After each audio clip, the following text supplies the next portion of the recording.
Okay, sorry for the little delay there. I've just put a couple of little things in the files tab for today, but you don't have to look at them now.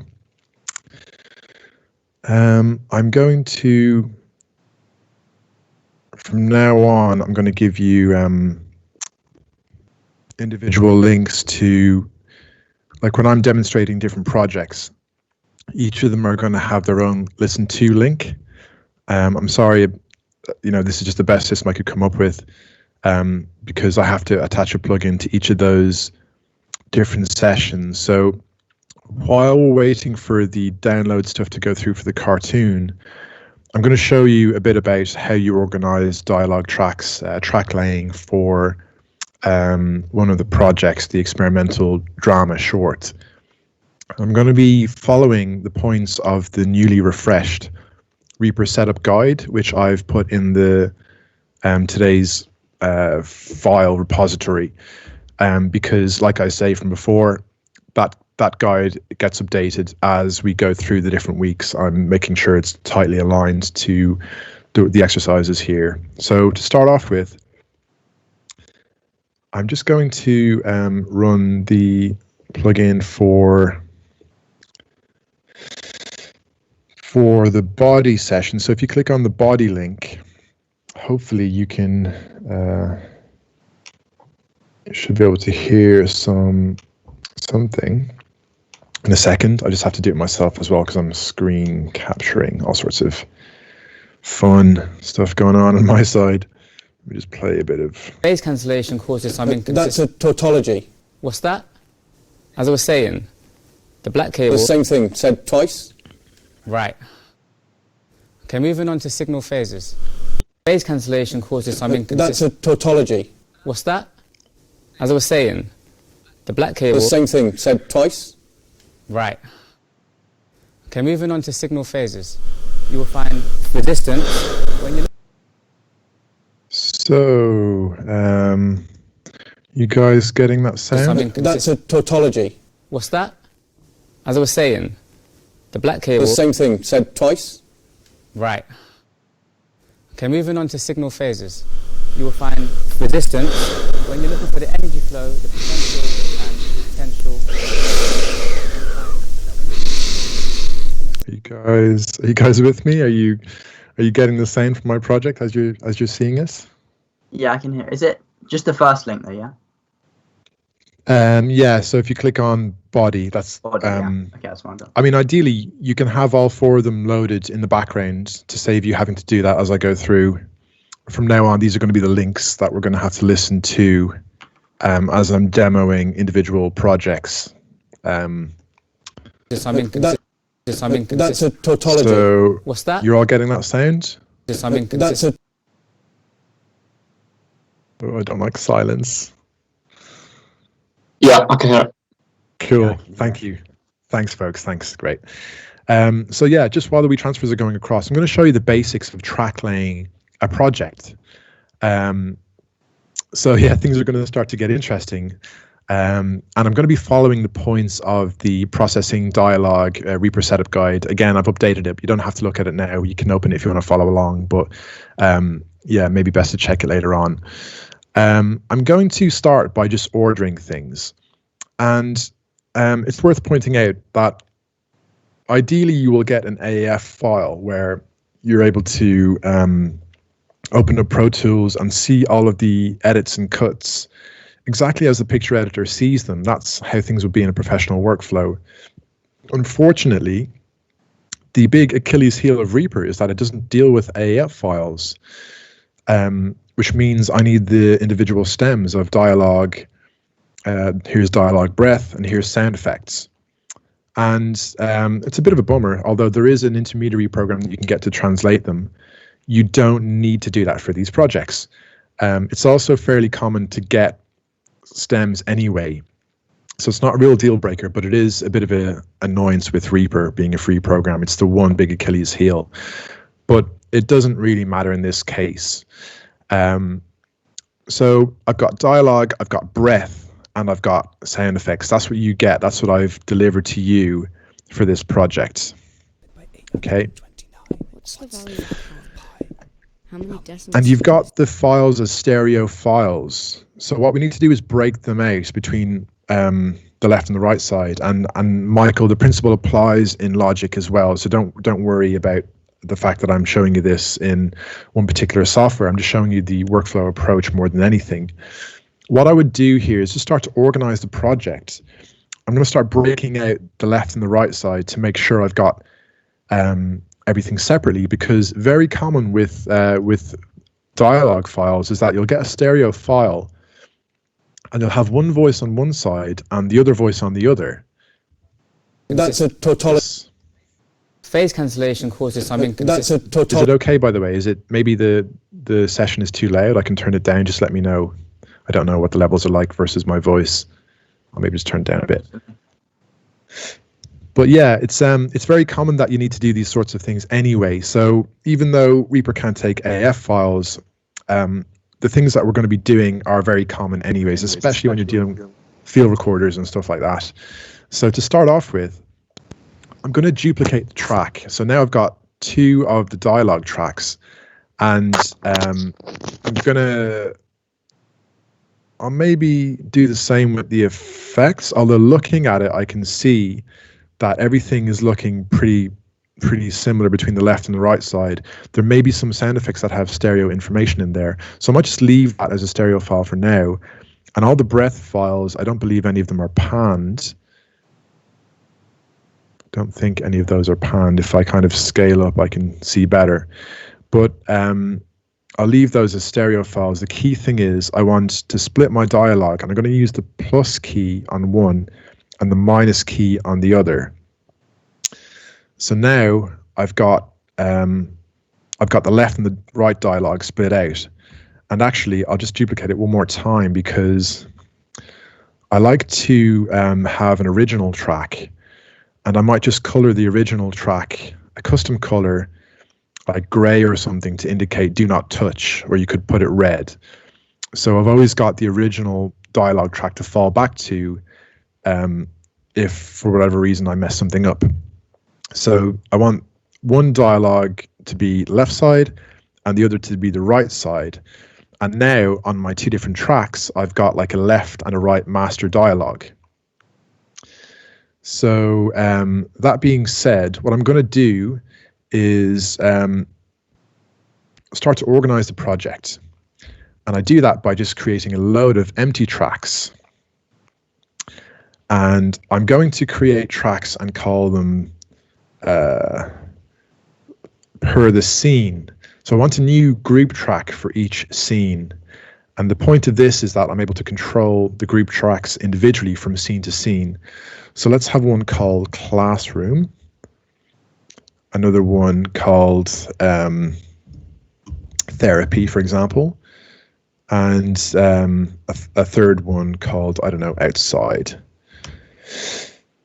And again, this auto color icon layout window is so important in our organization. So you can see that tracks that are labeled with dialogue, they're going to go to a certain color. So that means if I type in DX at the end of it, it's going to go that color, because that's how I've set my color scheme. Because I'm organized, I'm just trying to keep things color coordinated. So I've got individual tracks there, and I'm going to create new tracks, and see the blue line. When I push that under, okay, I can rearrange where the track is, but if I push it under up into a track on the left side, it changes ever so slightly in that it will nest under. Can you see the difference? So now it's just going to reposition.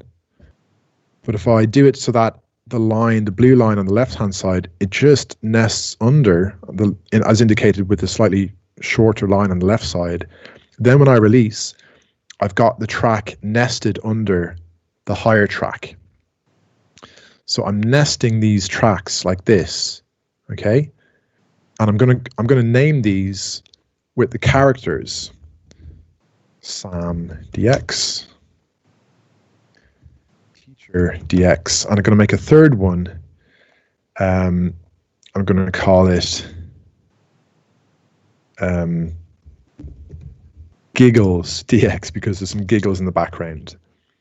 And because I've got those 3 character tracks in the scene track, the scene is called Classroom Dialogue, and then I've got the individual characters nested under the Classroom Dialogue. It's really easy for me to just kind of like hide the characters within a scene.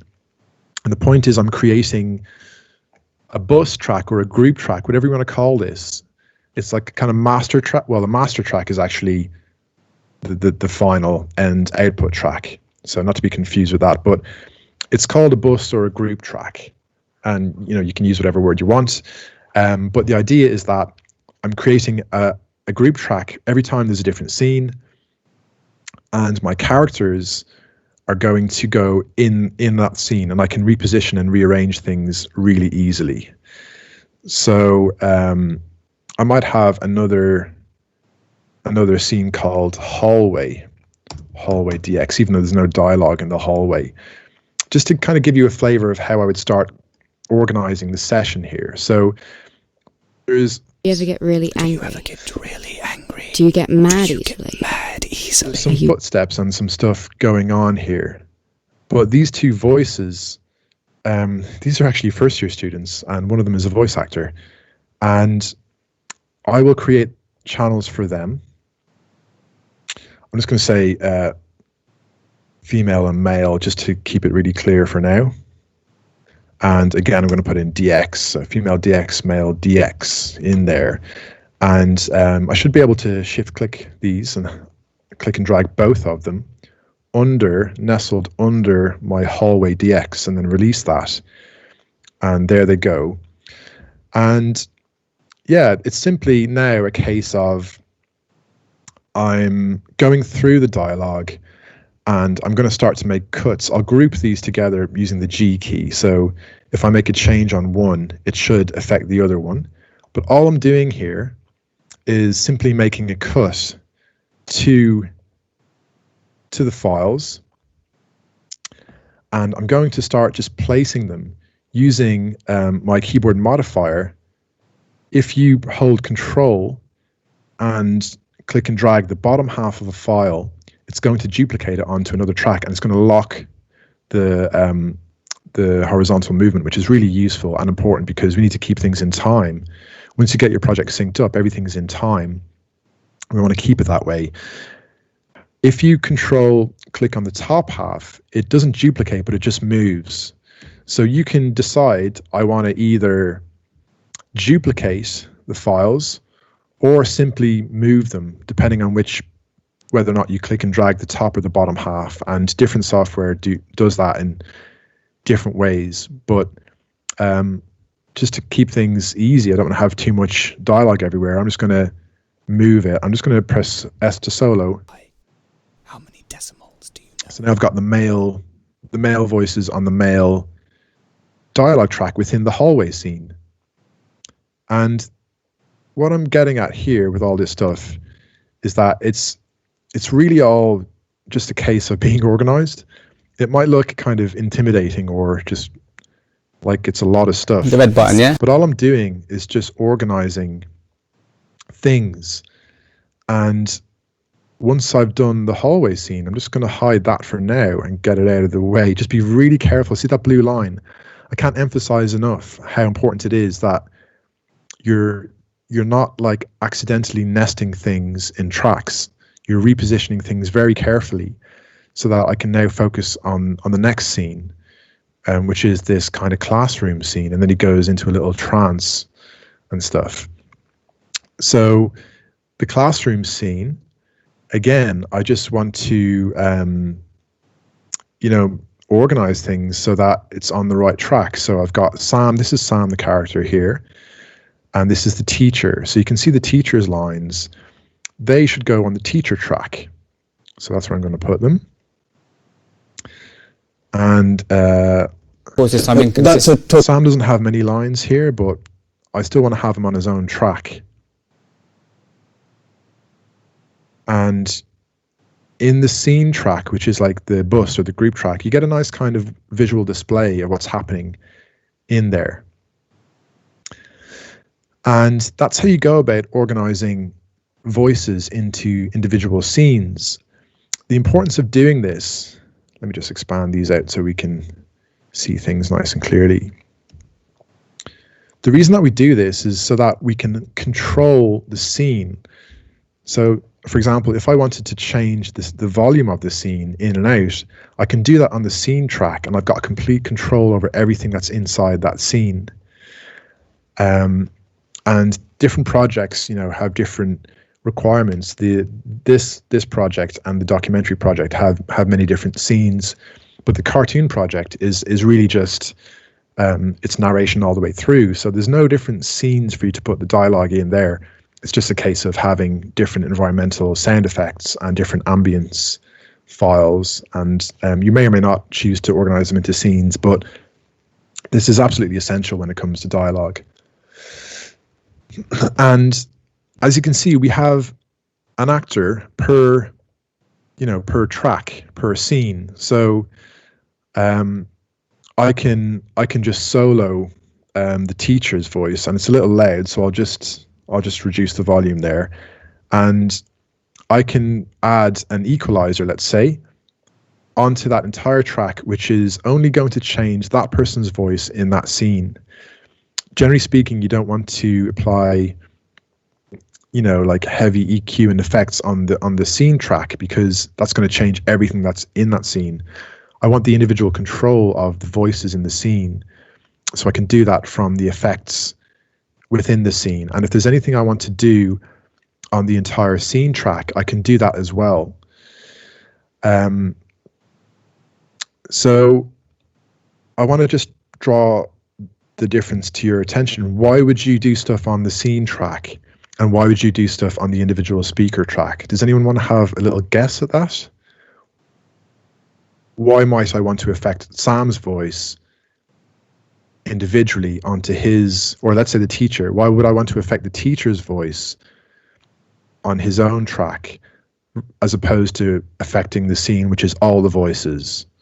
Can you think of any reason why you might want to do that? Because of his perspective, like the way he views authority. Yeah. So the answer you can say is that you want to have control over the voices separately, and if you're like doing EQ stuff on a scene, then you're equalizing all of the voices in the scene. So if I make someone sound super bassy, but I do it on the scene, then everyone's going to sound super bassy. And it might be weird because people have different voices and different microphones were used, and you can't just have like a scene EQ applying over many different voices. It doesn't make sense. So there are some jobs that you do on the individual tracks and some jobs that you might do on a scene. And it's very common to do, some EQ on a voice on an individual track. Or you might have some denoising going on. I'm not going to get into that, but there's all sorts of things you might want to do on an individual track. And then there's other things that you might choose to do on all the voices that are in that scene, and kind of having the ability to do different things on each is quite powerful and really useful.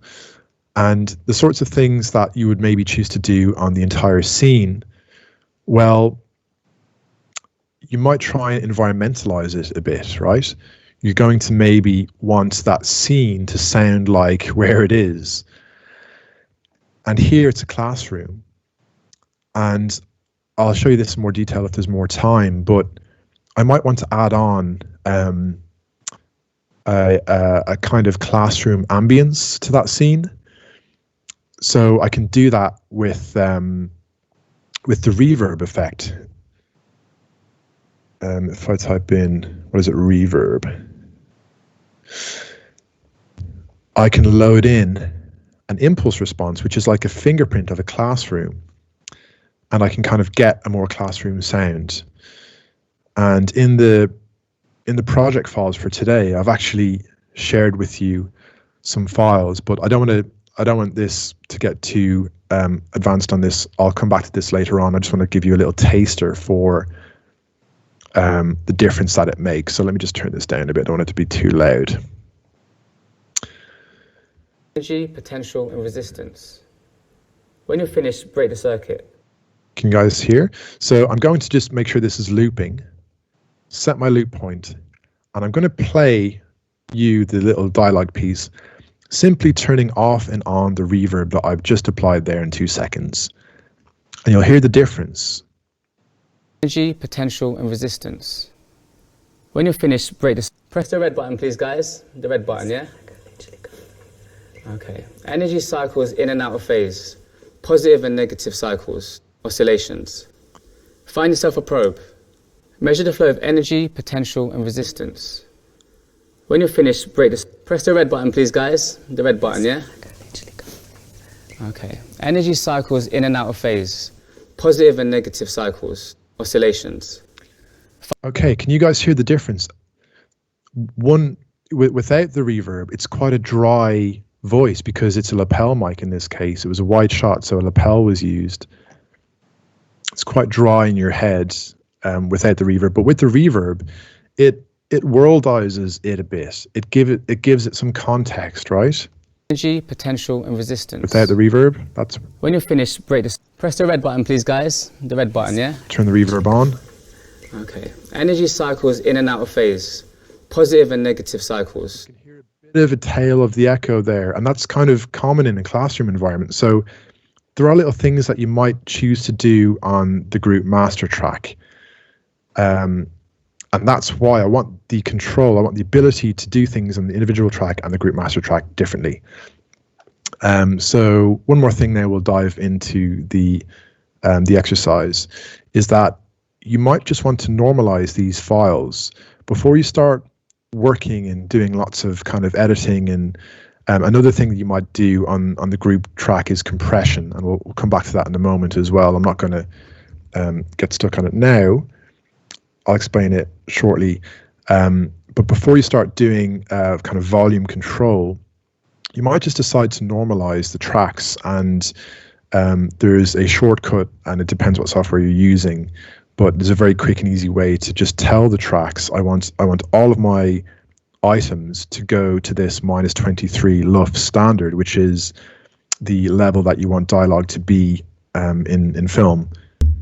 Sam, so it scans the files energy and it puts them at this predefined amount. So if you click an item, press A, you can analyze what the level is. Let me cancel that and I'll undo just so you can see the difference that it made. I'll go back a few steps. The undo function in Reaper is really good. You can undo loads of different stuff in effects and everything, and you can really, yeah, it undoes everything. It's really, really good. But yeah, take me back to here. So if I analyze this file, if I press A and analyze, you don't need to do this now. I'll come back on this later on in the course, but it's the loudness of this file over time is measured in LUFs. It's loudness units full scale, and it's -16, and that's kind of loud. That's kind of what people use for YouTube and stuff. And for film, we want to make it quieter, so dialogue should be about -24. And like I say, to do that in Reaper, I can just, or whatever software you're using, you just highlight the files, and you can either right click, or with Reaper I've got a shortcut, Control Shift and A, and I can just say, okay, all the items to that level, and then it will put the items at that level. So now I've got complete faith in that. So when I analyze it again, it's going to tell me the integrated loudness over time is -23, which is what we need for film. So we're going to standardize our volume, our item volume in this way before we start to work, because of a couple of reasons. One is just your hearing. You don't want to be working on files that are really loud and really quiet. You might damage your hearing, and it might be a pain. It might not be that much fun for you to work on. But the second thing is we want to kind of get our levels nice and consistent before we start doing heavy processing, because all that processing is dependent on the levels. Like every time you've got effects running, you can see if I add on a compressor, by the way, is like volume smoothing. That's the easiest way I can think of to describe what a compressor does. It smoothens, it kind of reduces the difference between the loud and the quiet parts of a wave of the volume. Positive and negative cycles, oscillations. Find yourself a probe. Measure the flow of energy, potential, and resistance. Some effects will show you the output level of the effect, and they're all designed to work, at a sensible level. So all effects are kind of designed to work in a Goldilocks zone. You should always try and have all of your audio throughout the entire pipeline should be around minus 24 dB, and that way you know that it's nice and safe, it's nice and consistent for all the effects to run in the optimal way, because different plugins and effects are designed to work in different ways, but they all want the kind of general level of dialogue in the Goldilocks zone, which is around minus 24 dB in a digital environment. Okay, so how do you guys feel about that? All I'm really doing here is showing you the basic approach of how you take a file where you've got voices baked in on different sides, and you separate them, and you just organize them, first of all by making scene tracks, and then by making individual speakers. And it doesn't matter if you're using Logic or Reaper or Pro Tools, but you want to have the speakers belonging to the scene. And then you can manipulate the scene, and then you can manipulate the individual speakers. How do you guys feel about that? I'm just showing you the general approach. Does that make sense? Is there anything weird or confusing about that?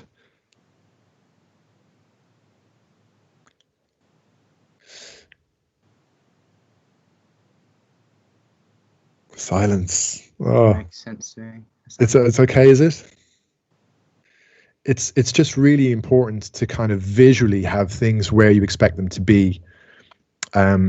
So just by getting the speakers in underneath, like nested in to the scene track, I can visually look and be like, okay, this is a group track.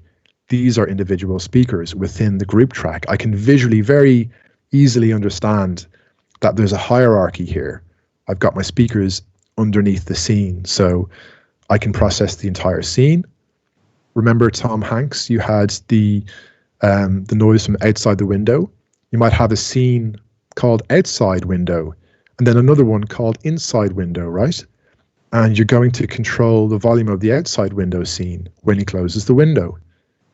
And then everything underneath the outside scene track, all the constituent sounds that you had layered up there, like the police sirens or the crowds, whatever was going on, the car crash, that would all be changed when you do something to the scene track. So hopefully you all see the relevance of that. Now, how are you getting on with the cartoon? Please check the download now, and let's see if you can get the cartoon file in here. I just want you to have the cartoon video, which is the Lily Soundruff 320.mp4, and the dialogue, which is Lily Cat Sammy Echo, whatever DX. And because I've put DX in the file name, it's automatically coloring the track that the DX lands on because of this amazing auto color system. You're saying any track with this word in the title is going to get this color. And you can do that with markers as well. Like any marker that I type fix is going to be colored red to show that it's a problem. Now, I think red's the default color anyway. But I'll just give you a little recap on this in case you're not completely comfortable. If I say marker with the name director, I can set the color of this to be pink. And if I drop a marker here and type director, it goes pink. And now I can really easily see something that I want to share with the director in a Zoom session or whatever. I can undo that as well. So yeah, little check with you guys to find out how are you with have you got what I've got here? Have you got the cartoon video and the dialogue? Yes. Matt, I have all the files. I was just wondering, sorry, quick, how do you change the play start again? The time? Yeah, thanks for good to ask. So I'll just share again, sorry. So a few things to check. Once you got your ident in there, that's going to be 15 seconds. Unfortunately, it's going to be 1 frame longer. You'll see that it does go 1 frame longer. So what you do is drag that in there, and make sure your ruler is right-clicked to hours, minutes, seconds, frames. And with Reaper, it's Alt-Enter to allow you to set your project start time, because these are your project-specific settings. And this is the same with other software. You've got settings that are global settings, and that's in Reaper, that's accessed. Global settings of the software are up here. You guys know where you load your config files and that sort of thing. But project-specific settings are Alt-Enter, and they're linked to that individual project. And you can also tell it to be your default, so that every time you open Reaper, you'll have your project start time 59 minutes 45 seconds. And if you want to, you can put a marker. I could create a, well, I'll just do a simple marker here.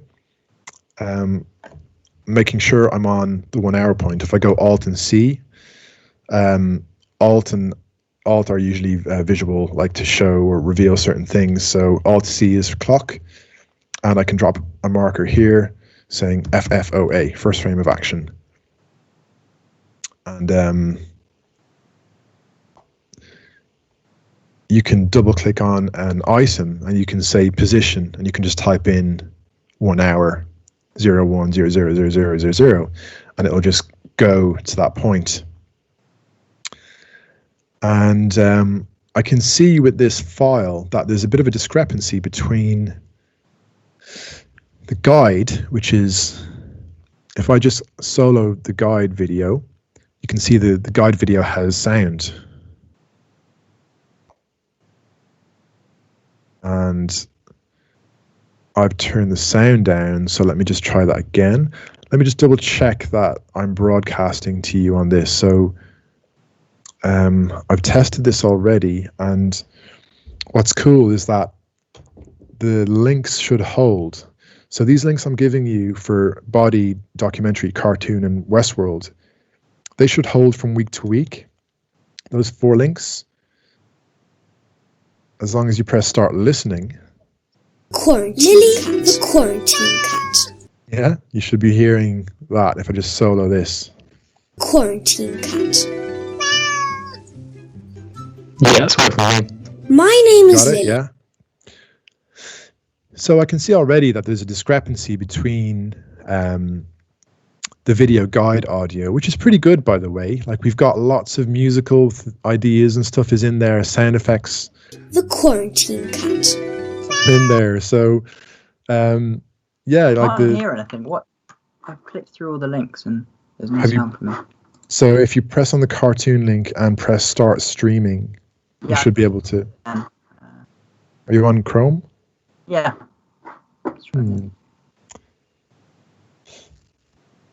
The Quarantine Cat. Cool. Okay, so straight away I can just see that I need to trim off a bit of the top of this here and just sync it up because it's out of sync. Okay, it's a very, very basic sync task required there. And when you zoom in, you'll see that the audio and the video file has these really awful blocky waves because we've told it to hide the high resolution audio. So that's fine because that helps Reaper play the video very quickly. And if I right click and go item properties, oh sorry, I think it's item settings. I always get these two confused. If I go to item settings, or sorry, it's source properties. Yeah, there's an option here, disable. Oh no, this is actually set to high res peaks, but I think I have it overridden in the menu. And the menu's searchable, by the way. Really cool. So if I type high res, there's an option somewhere in here that is, it's downplaying. Yeah, disable high resolution peaks for video items, right? So that is, it's not forcing the program to give you great resolution looking audio with the video, because it's just trying to play back the video smoothly, so that helps your CPU performance. But yeah, I just want to have the voice of the child narrator roughly in sync here, and you can see I've got my snap grid on there. So if I do Alt and S, it turns it off, and I can get that real proper accuracy there. So I mean, I could, if I wanted to, I could just momentarily switch off the high res peak setting. Whoops, went past it. It's going to turn this off, and I should see the results on the video. Yeah, there we go. And I can get really accurate here. You know, I can just make sure that's nicely in sync, and I will then zoom out again. And I don't want to have the audio of the video coming through, because that's not, you know, that's not my work. That's just a guide. That's the director saying, okay, here's some sounds. I'd like you to kind of do something better, but along these lines. And if I mute that, it kills the video as well. So instead of muting that, I can just turn it down, right? You can use the volume fader here. I don't use the mixer view that much. You're very welcome to use the mixer view if you want to. I don't. I just work around it, because I like to just try and do everything from here. So I just turn it down here. And if you want the volume back on, you can double click. So if I mute this, for example, you can hear that. Village of Guilsborough, England. Getting the volume from the source video. And if I want it off, I just drag it down. And that way it doesn't mute the video, because if I press mute, it actually mutes the video as well. So the task for you, and you can see that I've done it here briefly, is I'd like you to all now play the video and find some problems with it. But to make it maybe faster task, just go to like the last third of the video and play it from like the last third.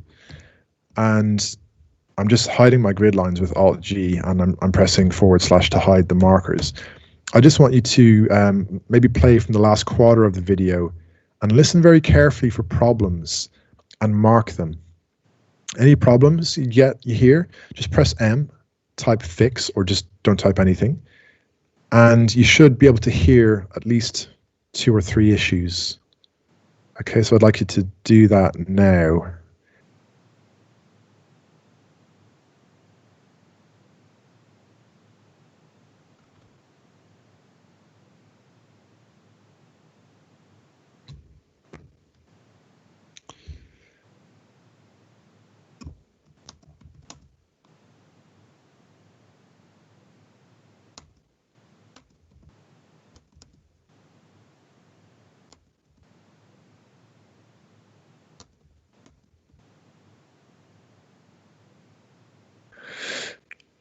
Oh, I'm still alive. Hey.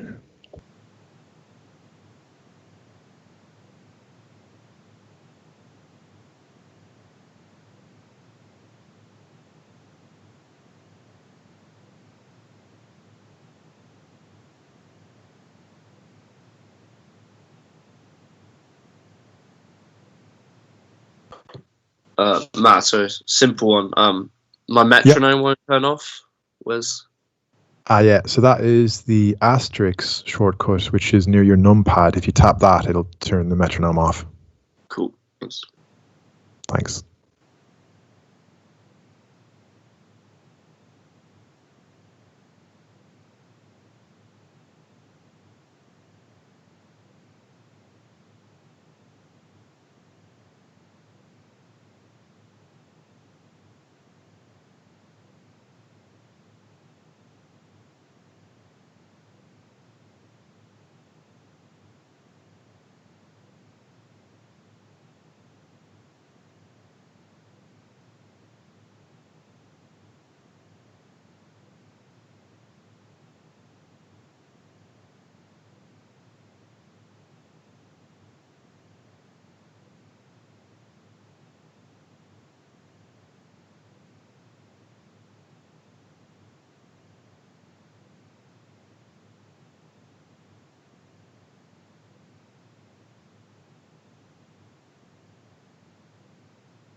Okay, I'm going to pull it back in together with the group, and I'm going to play some problems that I heard.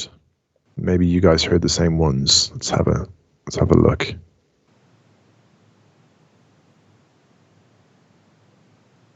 And I should just say that I'm probably going to be doing this with the dialogue. I'm listening to the dialogue just because I want to really focus on what's on the child's voice, the narrator's voice. Good luck, Lily. Good luck, Lily. Good luck, Lily. And so I went... That's strange. I've got a marker there, but I can't actually hear. Oh, there's a little glitch there.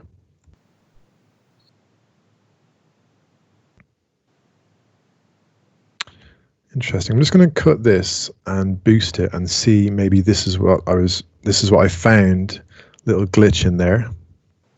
Lily? What did you just do to boost that? So I've got a shortcut set up for that.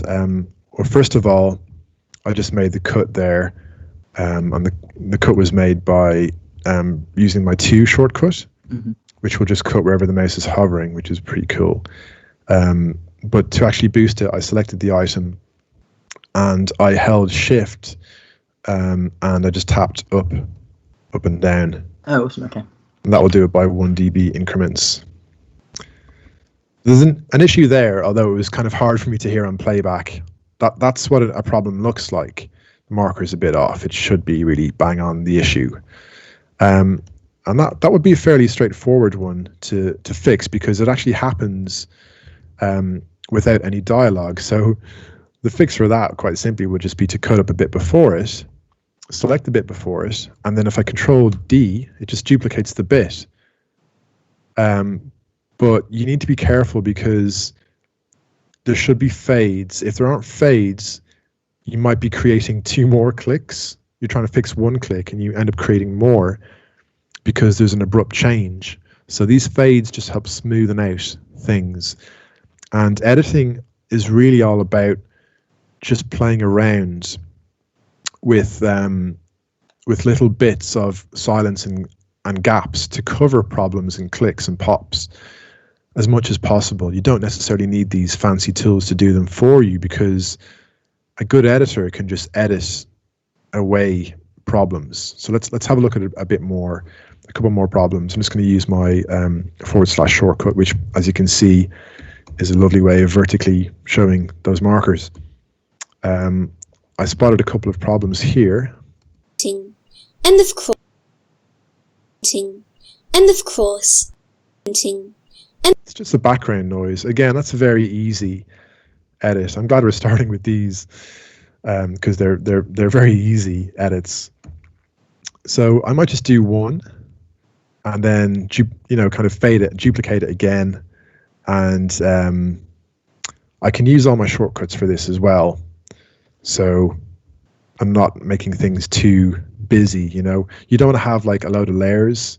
You don't want to have like a load of stuff fading into stuff that's supposed to be underneath, because it might sound weird. So it's just a case of covering those problems with silence, and I can loop that and it should sound pretty clear.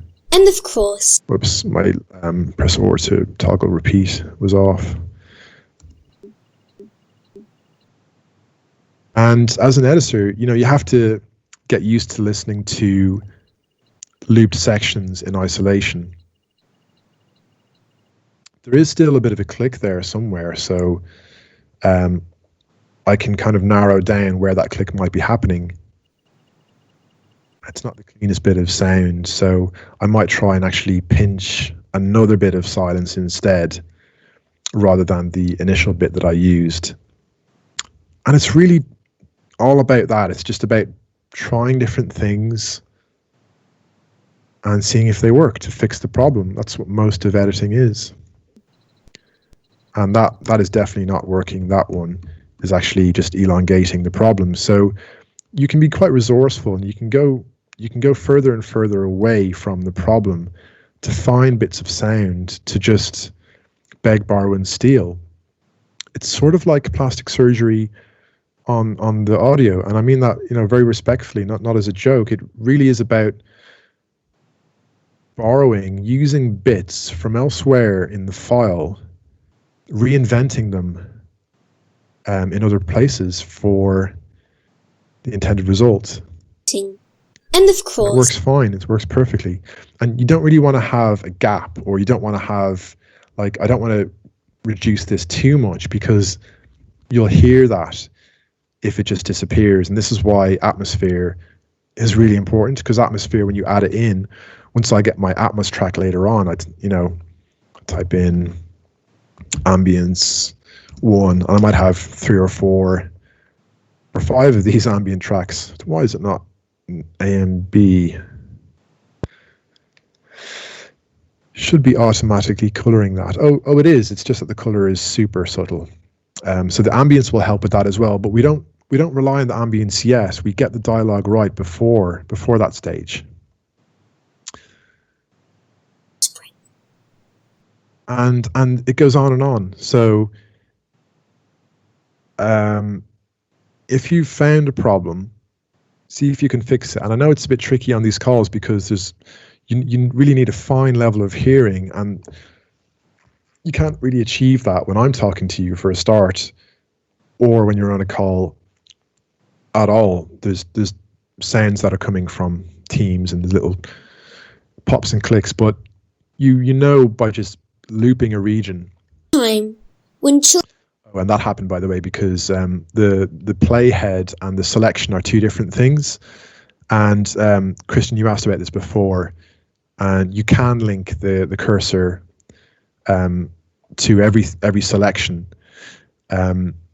But what I found is that it started to irritate me after a while, because there's situations where you don't want the cursor and your selection to always be together. You can actually be doing one thing while there's a loop region set up somewhere else. So I find that if you can get used to having it separate, that's even better, no matter what software you're using, because it's better in the long term to kind of try and learn in that way. So yeah, if you're working on the cartoon, you're going to have to listen really carefully, to the dialogue. Try and pick out problems. You can see here, I've got, at least 8 or 9 problems pointed out there. So you don't really want to have those in the final product. I want to go over to the documentary project, because there's a ton of kind of cool, like, interesting things that I can show you here. So let me just create a scene.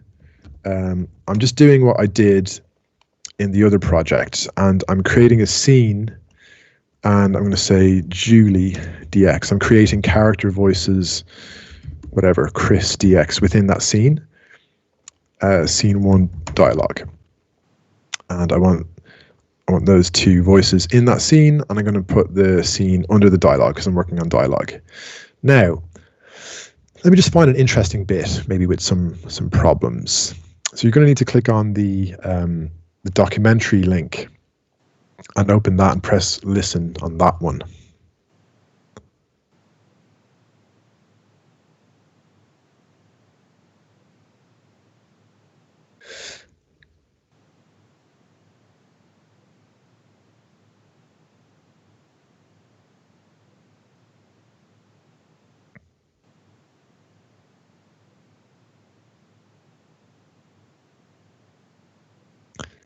So hopefully you guys can hear. Can you hear that?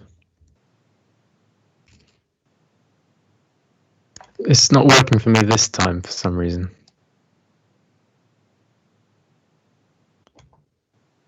Oh, sorry. Yeah, thank you. That's my fault, because I haven't triggered the transmitter. Sweet.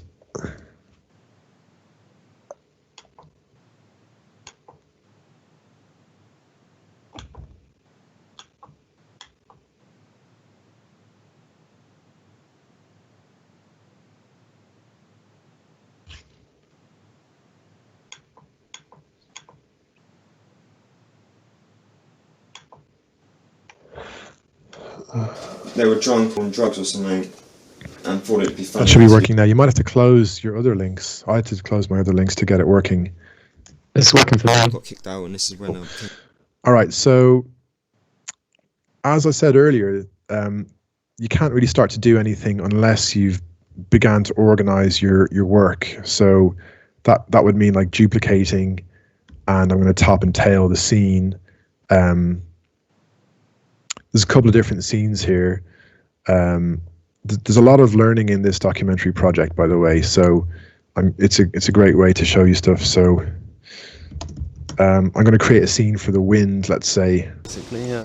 And you know, I can send the wind section to the wind scene, and I'm just organizing. Again, this is all just organizing different scenes. So this bit here, with me to stay, and it's better than me being in the streets in the doorway, and help me out and like show me, keep me out of the trouble of going back to prison and stuff, basically, yeah. Case of noisy dialogue, it's just mostly wind noise. So if I loop this and just bring up an equalizer, I just want to show you the basics of equalizing. With me to stay, and it's better than me being in the streets in the doorway, and help me out and like show me, keep me out of the trouble of going back to prison and stuff, basically. With that sort of a noise, most of the energy is in the low frequency. We don't really need that in the human voice. So just carefully filtering out the low frequency, and it doesn't matter what equalizer you use, they're all the same. With me to stay, and it's better than me being in the streets in the doorway, and help me out and like show me, keep me out of the trouble of going back to prison and stuff, basically. Getting rid of the low frequency, it really cleans up those sorts of issues. And it is very hard to pull out kind of background sounds, especially when they're outside. When it's inside, it's a bit different because rooms have resonant frequencies. So if I play... me up with a Stanley blade, and that kind of set me off with using the heavier drugs like heroin for the pain and stuff like that, and crack. And I got kicked out, and this is when I became homeless and all, and the problem started. But I suffer from PTSD because of it, and that's what's holding me back at the minute. This is our pet. I would actually create a separate scene for the interview and for the bit that follows, because the bit that follows is quite noisy and unpleasant, really. There's a lot of resonant frequencies. Let's have a listen. This is our pet bird that we found beside the road, and we also brought it in here. The bird got stabbed. So it's just quite roomy. It doesn't sound very good, but if let's say I was to put it, because it's one speaker, let's say his name is Chris. I don't know what his name is, but let's just say his name is Chris. I will hold control and drag the file down to the Chris track, and then I'll pull up a equalizer for Chris, and I'm going to leave it looping. It might get a bit annoying at first, but what we're going to do is tune our ears into the frequencies of the room, and I'll just show you how this works. I've put a link to a video that demonstrates this really well, but what I'm going to do is I'm going to boost frequencies. I don't want it so wide. I want it quite targeted, which means reducing the bandwidth. So I've got this very kind of narrow notch boost, and I'm going to sweep it along to try and find the room's resonant frequencies. The bird got stabbed by a bird that we found beside the road, and we also brought it in here. This is our pet bird that we found beside the road. I'm actually going to do this in a different place, because there's one bit in particular that has very kind of booted in, I think, by the police. They talk about this was. So there's a scene here where she's talking about the door being kicked in, and let's just pretend that this is in this scene here. I'm going to loop this. I was going to try I'm going to find these resonant frequencies. And actually, if you look at the EQ, you can see the frequency composition. You've got this low peak down the bottom, which is the fundamental of her voice. And then you've got the kind of repeated frequencies that are bumped up and magnified by the room. So when you have a bad sounding room, it's usually because the shape of the room is amplifying some kind of weird frequencies as it goes up the spectrum. These are the ones that I'm going to try and find. Booted in, I think, by the police, and with one of the lads. We needed to get into him. Where he was going to try was booted in, I think by the police, and with one of the lads. We needed to get into him where he was going to try and was. First of all, let me turn down the low frequency because you're getting a lot of kind of low pops, and it's quite, it's not very nice to hear. But you'll hear that there's certain areas in the room that are kind of ringing out a bit. It's like it's almost singing. You can hear those frequencies exaggerated. So let's have a look. Going to try was booted in, I think by the police, and with one of the lads. We needed to get into him where he was going to try and was booted in, I think by the police, and with one of the lads. We needed to get into him where he was going to try and was booted in, I think by the police, and so did you hear that? There's a frequency there that's kind of ringing out a bit. It's kind of going ooh, ooh. That means we found a kind of resonant frequency in the room that is kind of affecting the quality of her voice, because the room sound, the kind of echo of the room becomes imprinted on her voice. So now that I've found it, I simply want to reduce it out of her voice sound. And this is how you EQ voice for film. You make these notches, you make them narrow, and you basically sweep them through while listening back. When you find a frequency that resonates, you just reduce it. Let's try another one. He was going to try and was booted in, I think by the police, and with one of the lads. We needed to get into him where he was going to try and was booted in, I think by the police, and with one of the lads. We needed to get into him where he was going to try and was booted in, I think by the police, and with one of the lads. We needed to get into him where he was going to try and reduce that was booted in, I think by the police. And I can make new bands, with one of the or lads. I can change. We needed to get into him band, where he was going to try and was booted in, I think by the police, and with one of the lads. I can also bypass a band. I can add new ones in, make the bandwidth quite narrow. He was going to try and was booted in, I think by the police, and with one of the lads. We needed to get into him where he was going to try and was booted in, I think by the police, and with one of the lads. We needed to get into him where he was going to try and was booted in, I think by the police, and with one of the lads. We needed to get into him where he was going to try and was booted in, I think by the police, and with one of the lads. We needed to get into him where he was going to try and was booted in, I think by the police, and with one of the lads. Now it's easy to overdo it, but essentially you're just looking to catch a couple of frequencies that are creating a kind of nasty room boxiness or resonance and reduce them. And by doing that, you're able to really kind of clear up the sound if it's a bit muddy. So again, I'm going to play this back. I'm just going to turn this off and on. It's called A-Being, just comparing it before and after.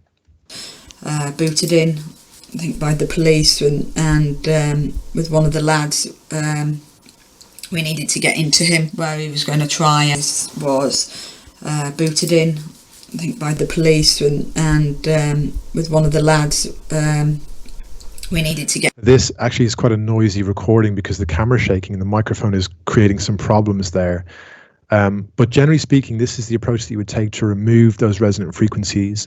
And it's quite subtle. You don't want to really start pulling out big chunks of sound from her voice because she'll start to sound unnaturally hollow. But this is generally the approach of removing some of the room's effects on the recorded voice. Now, there's something else that's come to mind as I've been showing you this, which is sometimes, as illustrated here, they were paying for the people. Listen to what happens to her voice when she moves her head. Let me turn this up so you can hear. What they don't say, after failing foul of the authorities. But what they don't say on that is that that the people that are authorities. But what they don't say. So you hear that when Julie moves her head towards the camera, the sound changes. After failing foul of the authorities. But what they don't say. Because high frequencies are more directional. So when you move around, the high frequencies are changing disproportionately to the low frequencies. And a way that you might fix that would be by automating the equalization for her voice. So what that means is, I'm just going to reset this one. Factory default. The authorities, but what they don't say. The authorities, but what they don't say. By even looking at the equalizer response, I can see that most of the change is happening in this region here. Have a look. The authorities, but what they don't say. Here, there's like a sharp kind of spiky increase when Julie's head moves. Let's look at that again. The authorities, but. Sorry, I'm going to turn that off. The authorities, but what they don't say. See, you can see the energy here. So you can kind of use your eyes and your ears. And what we want to do is reduce that extra energy when it comes in. Now, this is more advanced kind of how do you fix a weird, distracting inconsistency. This might not be in your project, but I'm trying to give you some things to really think about here as to how you would make it a more enjoyable listening experience. So what I want to automate here is the gain. So if I touch the gain control, control right, it brings that control down to a automation envelope. And all I need to do is zoom in and use shift click to punch that in. And I can bring the cursor over here. I can reduce those the energy of that frequency point exactly where Julie speaks. So have a listen and look at what happens now. But what they don't say. It's pulling out the extra frequencies that come in when Julie turns and looks to the camera. I'm counteracting and I'm reducing those just for that moment, because there's not much else you can do. That's quite a tricky thing when someone completely turns away. Like there's a boom microphone there. She's completely looking in the wrong direction because there isn't a mic down here or a lapel on her. And when she moves, you're getting a completely different sound. So I'm just trying to counterbalance that here. The authorities, but what they don't say.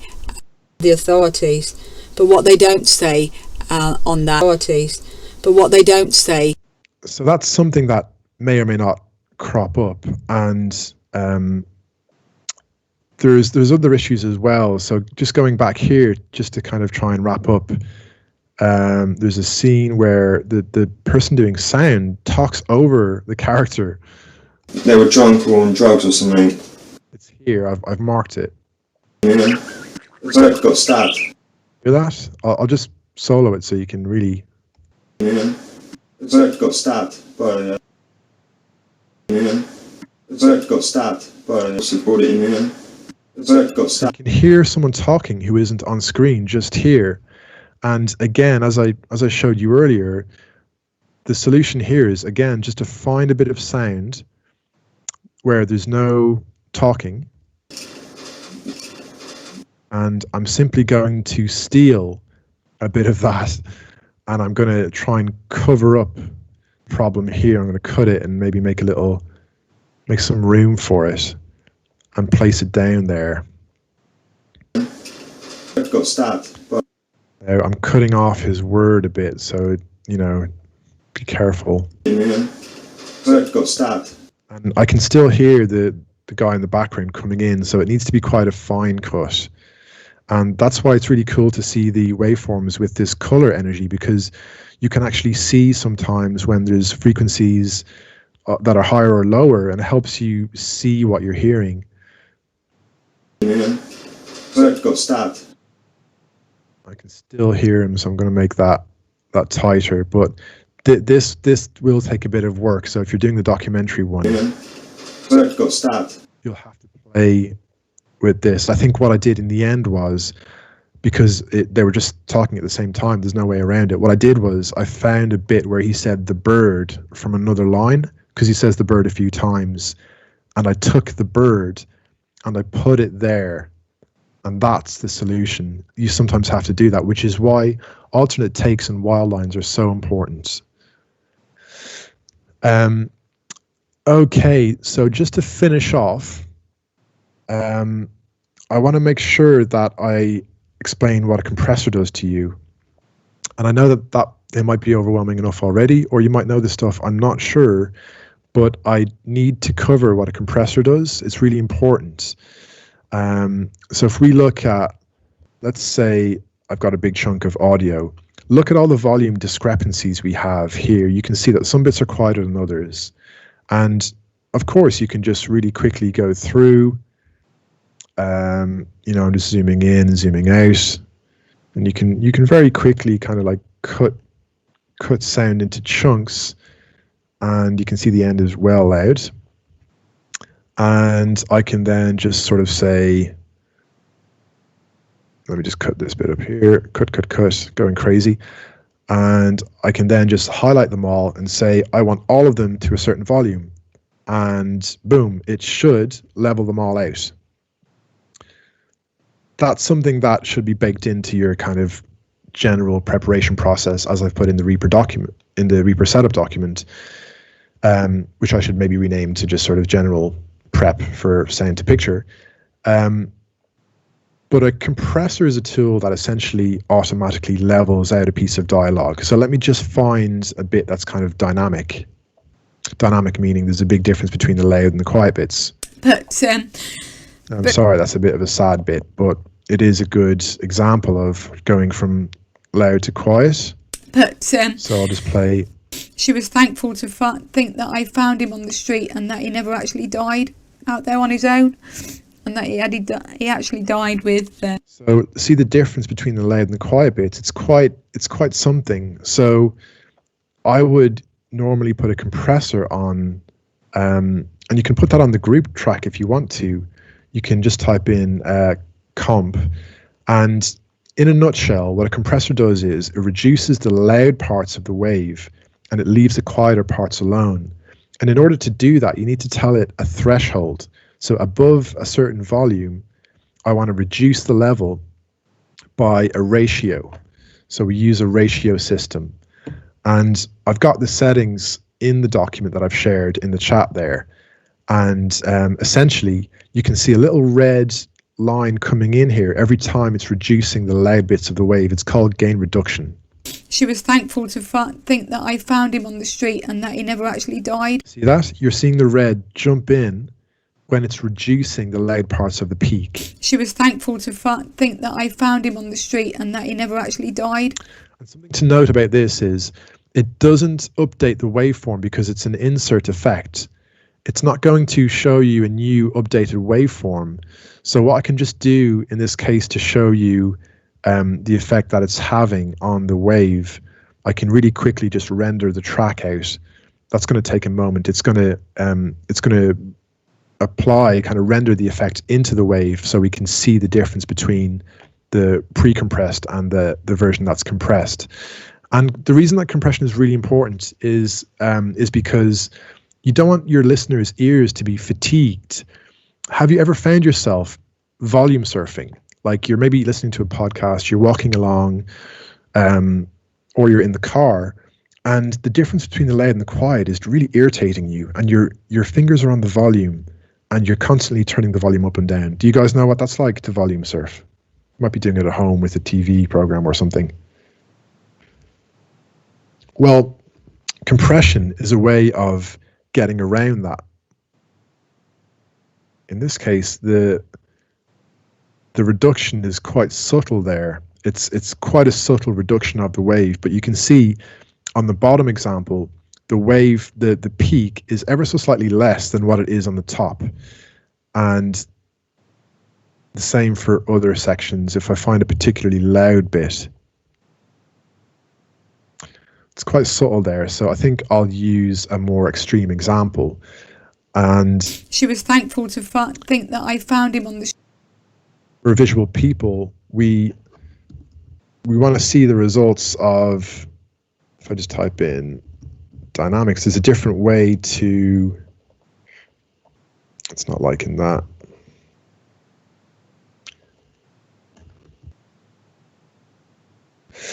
Okay, so if I type in general dynamics, there's another type of compressor. It's just the same thing, but a different way of achieving that, which is by She was thankful. literally, we can literally chop off the top of the wave. And you might prefer working with this type because you can really easily see She was thankful what it's doing. And you can hear that really obviously. When the audio level tries to go above this knee, before it would be able to go louder, but this tool is stopping it from going louder. She was thankful to think that I found him on the street and that he never actually died out there on his own. She was thankful to So that's how a compressor works. It stops just the loud parts of the wave from being loud as defined by you. And this one's pretty cool. You can draw in really easily. She was thankful to think that I found him. So those bits there, they're prevented from being loud. If I go crazy and I make it really low, she was thankful to think that I found him on the street. It's reducing too much of the signal. I don't want that. I want it to be subtle.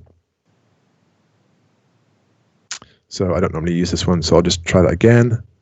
Let's say chop there. She was thankful to think that I found him on the street and that he never actually died out there on his own. So that's how a compressor works. It reduces just the loud parts of the wave. And I'm going to, again, try and render this out so you can really see the difference between the pre-compressed versions and the versions that are compressed. Just need to go over here and render out the track.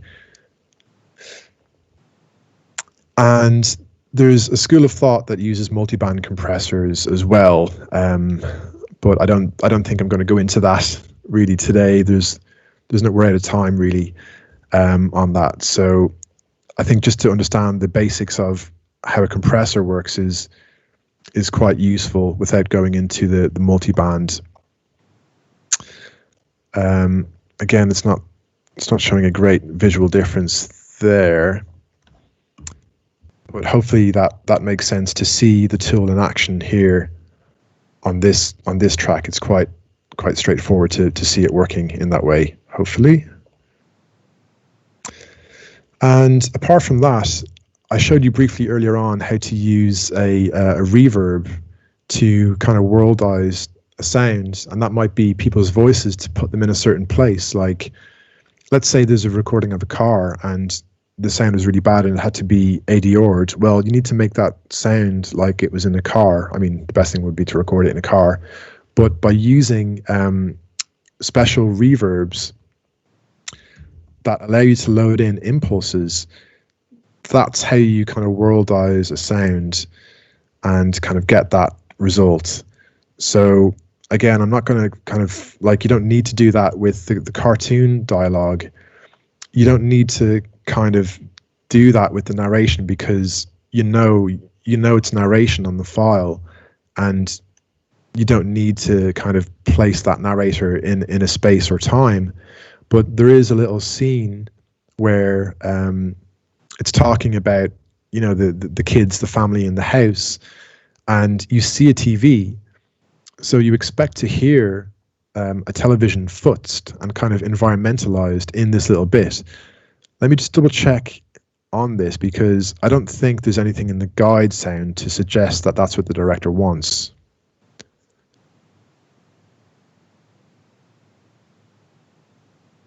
Yeah. So, you know, you can see painting here in a window. You expect to hear some sound there, and you see a TV, and you even see the lines. She's even animated in the lines of sound coming from the TV. So, of course, in my version of this, I futzed a television, and because I wanted people to feel exactly in this house. And just because it's not on the guide there, it doesn't mean that that's not what they wanted. She was really happy with that idea because it just put you in that context. So that was really an overview of everything with your basic approach to dialogue. And like I say, it's all listed in that guide. I'll just copy and paste it here just so that it's really clear to you the sorts of steps that you would usually take. Actually, no, I'll just leave you to follow it up. It's too much to paste in a Teams chat. But the general approach is with dialogue, you want to sort it out. Make a group or a bus track for each individual scene, or maybe even elements within a scene, like Tom Hanks' external window. Then you've got the scenes. You've got two different scenes. Sort out all of your individual speakers within those bus or group tracks and normalize everything to -23 LUFS. Or just smoothing things out manually, like the shortcut that I showed when Christian asked. I'm just bumping the gain of the clip or the item up or down. I'm just smoothing everything out at the clip level so that before it hits all the effects and stuff, it's already consistent and it's gonna behave in a predictable way within the effects. You don't have to be slamming the effects with loud and quiet bits. It's going to be difficult to work on if not difficult for other reasons. And then you get into the realm of equalizing an individual voice, trying to improve the sound of a speaker within a scene by using an equalizer. And a bit of compression can really help smoothen things out when there's bits that are loud and quiet. And it depends on what you're doing, but when your ears are listening to someone speak and there's a big jump between the loud and the quiet bits, then you need to use a compressor and follow the instructions in the guide. You want a fast attack time, which is going to catch those peaks, those sharp, painful peaks that hit your ears. A fast attack time and a ratio of around 2:1 with a threshold of -16, as it's covered in the guide, is going to give you a nice smoothing effect on the dialogue. And it's going to mean that the waveform, the loud and the quiet bits, there's less of a difference between them. And it can just generally help with the listener's enjoyability, if you like. And it prevents volume surfing. When someone's listening to your work, whether it be a podcast or a short film, you don't want them struggling turning up and down the volume to compensate for the fact that it's not mixed very well. So a compressor does a lot of that stuff for you. I mean, generally, I'm not in the business of punching in a lot of volume keyframes to control volume. I much prefer to do it at clip level and then use a compressor if I need to. That's the general approach. And to be honest with you, I keep my keyframing for creative solutions, for fun things. So I'm keyframing that EQ change that happened when Julie moved her head. I want to keyframe those frequencies out just there. I think that's a much more fun way to use keyframes. It's much more creative. They're not supposed to be just a tool for punching volume up and down. That's enough to put you off keyframes for life. So yeah, I covered a lot of ground there. I hope you found that useful. And I just want to open up for questions before I show anyone who's interested.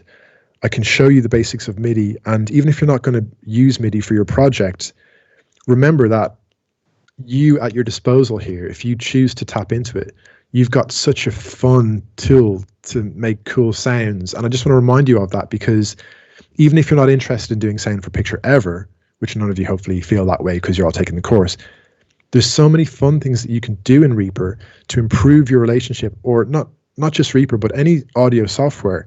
There's so many fun things you can do to improve your feelings towards the software outside of what we're doing here in the class. And that's why I want to host this little session now for anyone who's interested. I just want to make sure that you're given the opportunity to just love the software for all the amazing things it does really well using free plugins.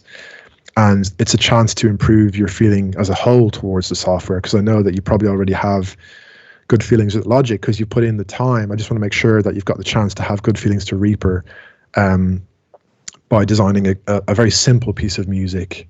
So I'm gonna host that session now if anyone wants to stick around. But before we go into that, does anyone have any questions around the stuff we touched on today, like organizing different voices within a scene, normalizing to common volumes, using equalizers, using compressors? And you're not necessarily expected to use a compressor, but I just don't want to hear huge volume discrepancies in the result. I don't want anything to be distracting my attention from the story that you're shaping. Really, I just wanted to say that editing, it is about going through, doing things manually, cutting things up, boosting the volume up and down, using shift up and down after you've cut up chunks, and mixing and fading. And that really is the bread and butter of editing. But there are other tools that are helpful. You just don't need to know them all now, but you do need to understand the basics of EQ and compression. So yeah, any questions?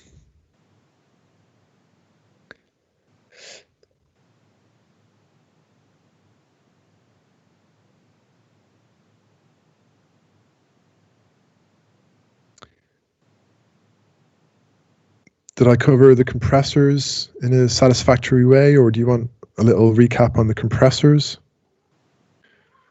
Let me know, what are you thinking at this stage?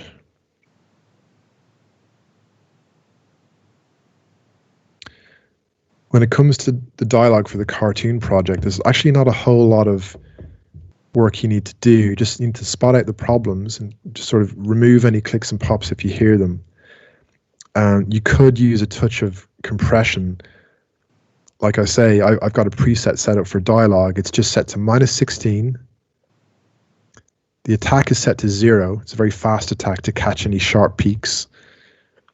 And the ratio is 3:1, or you could have a 2:1, maybe be a bit more gentle. So it's only reducing.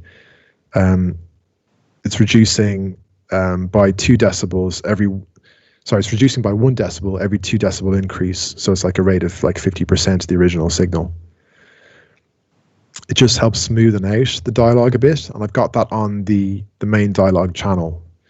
If you prefer, you can use the other type of compressor, which is a dynamics type of compressor. Like I say, you can just chop off the top that way, and it's another way to get the same result.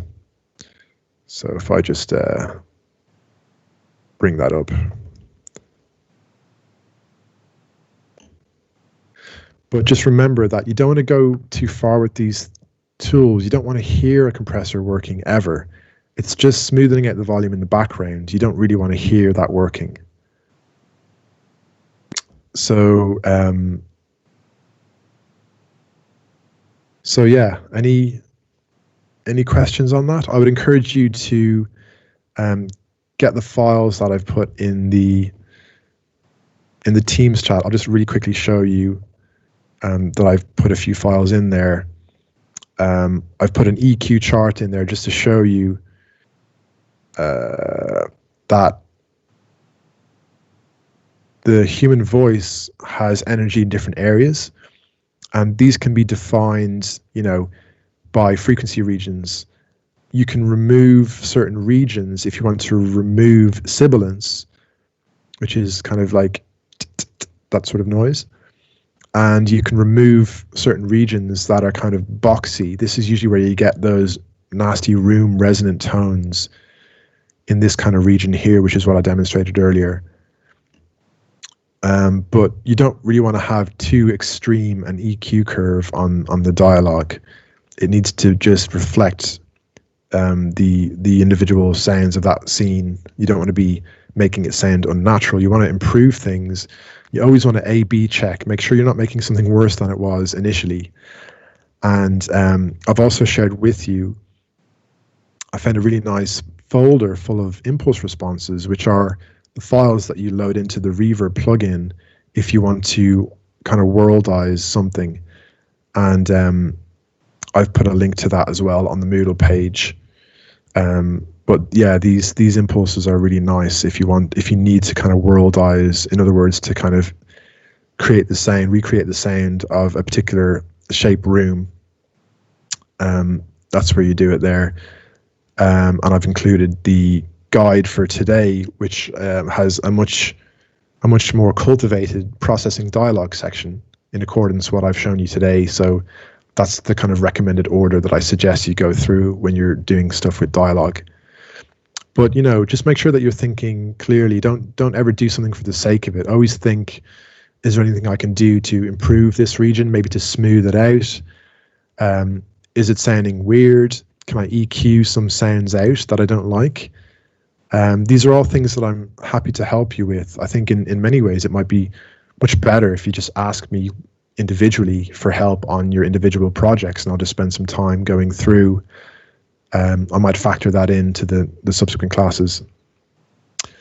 But yeah, I just want to again give you a chance to ask any questions or anything you want to know about what we've covered.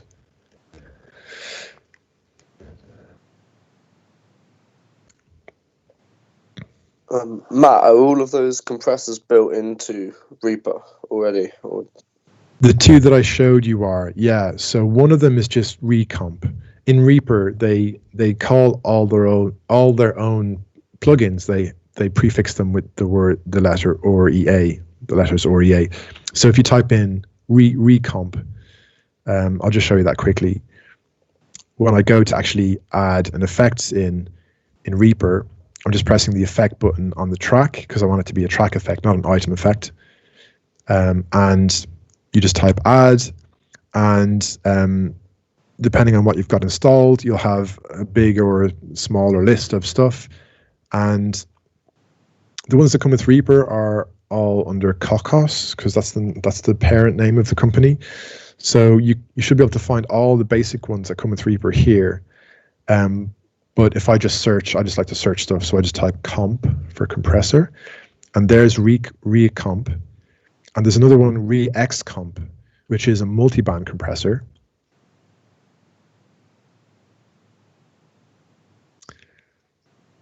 And these are amazing because they break up the frequencies into different chunks. So they're only compressing the offending frequencies that are too loud.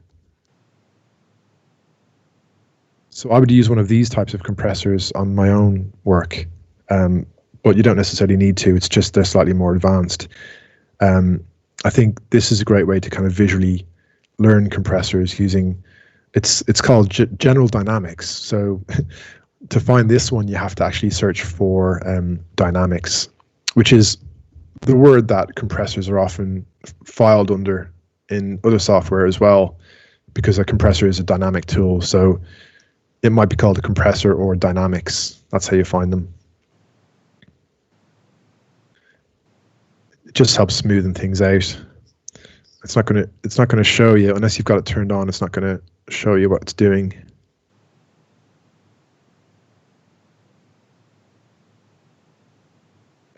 Like I say, you just want to chop off the top so that's not quite as harsh.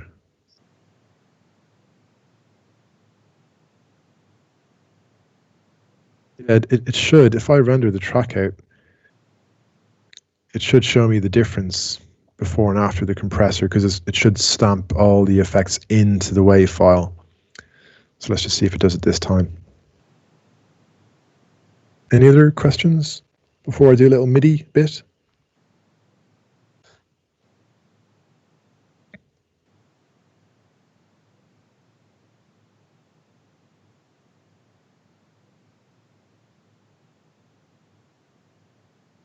There, it's really reduced the dynamic range. So let me just match that. Yeah, so there's the results of the compressor.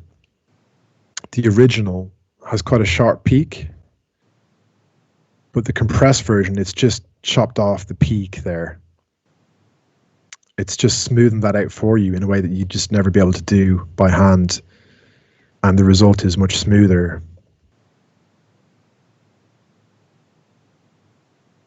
So the F in fast is a lot smoother than it is on this version. It's not that spiky anyway, but it just takes a bit of the spike out of it. Anything else? Are you all staying on for the MIDI section? Do you want me to just show you the basics of MIDI? Or does anyone have anything to ask before we do that?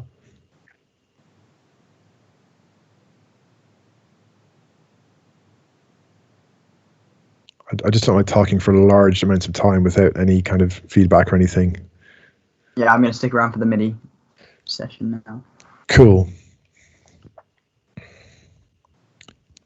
Okay, well, to save me giving you another link to the listen to thing, I'm just going to use this project template that I've got set up. I'm just going to kind of wipe everything here from the cat cartoon project. And I just want to show you how kind of easy it is to kind of get going with the basics of composing, really.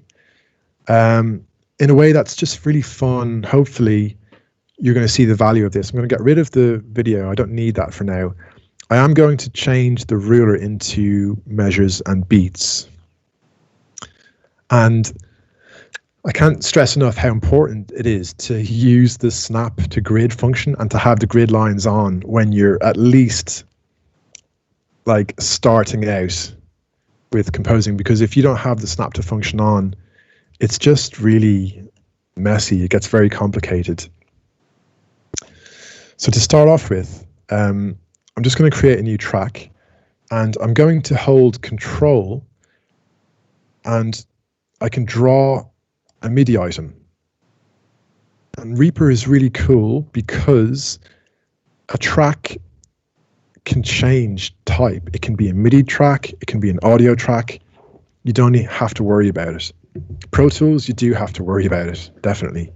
And in Logic, you have to have the right track type as well. But with Reaper, you can really kind of decide as you go what job you want the track to do. So anyways, that just means that we can create a track and we can draw MIDI onto it, even though it's an audio track. And some of you may have already realized that I've got a shortcut to generate a new MIDI item with the default note in it. And if I double click on this MIDI item, there should be a note inside.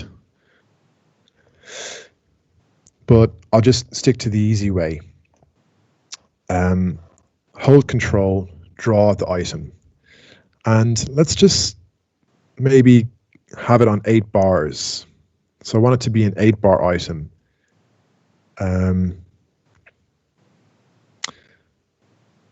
So it's already there. I'm just going to extend it to maybe just extend it to here. And if I hold Control and double click it, then I've got the region selected. And if I press the metronome button, I can hear this click because the click is going to my ears, but with you guys, you're actually not going to hear my click unless I make a new click track. What's the metronome button? It's the asterisk. So I'm just going to have it going up to bar 5. Let's just say, let's make a MIDI item and have it going up to bar 5. So if you zoom out, what's cool is the grid kind of follows your zoom level. So sorry, the asterisk pitches it up and down for me. It might not be the one. As in Shift 8, is that what you? Or is it the one on the numpad? Is that what you? Numpad, yeah. And maybe let me just take the opportunity to remind you of the action list. The action list is so powerful.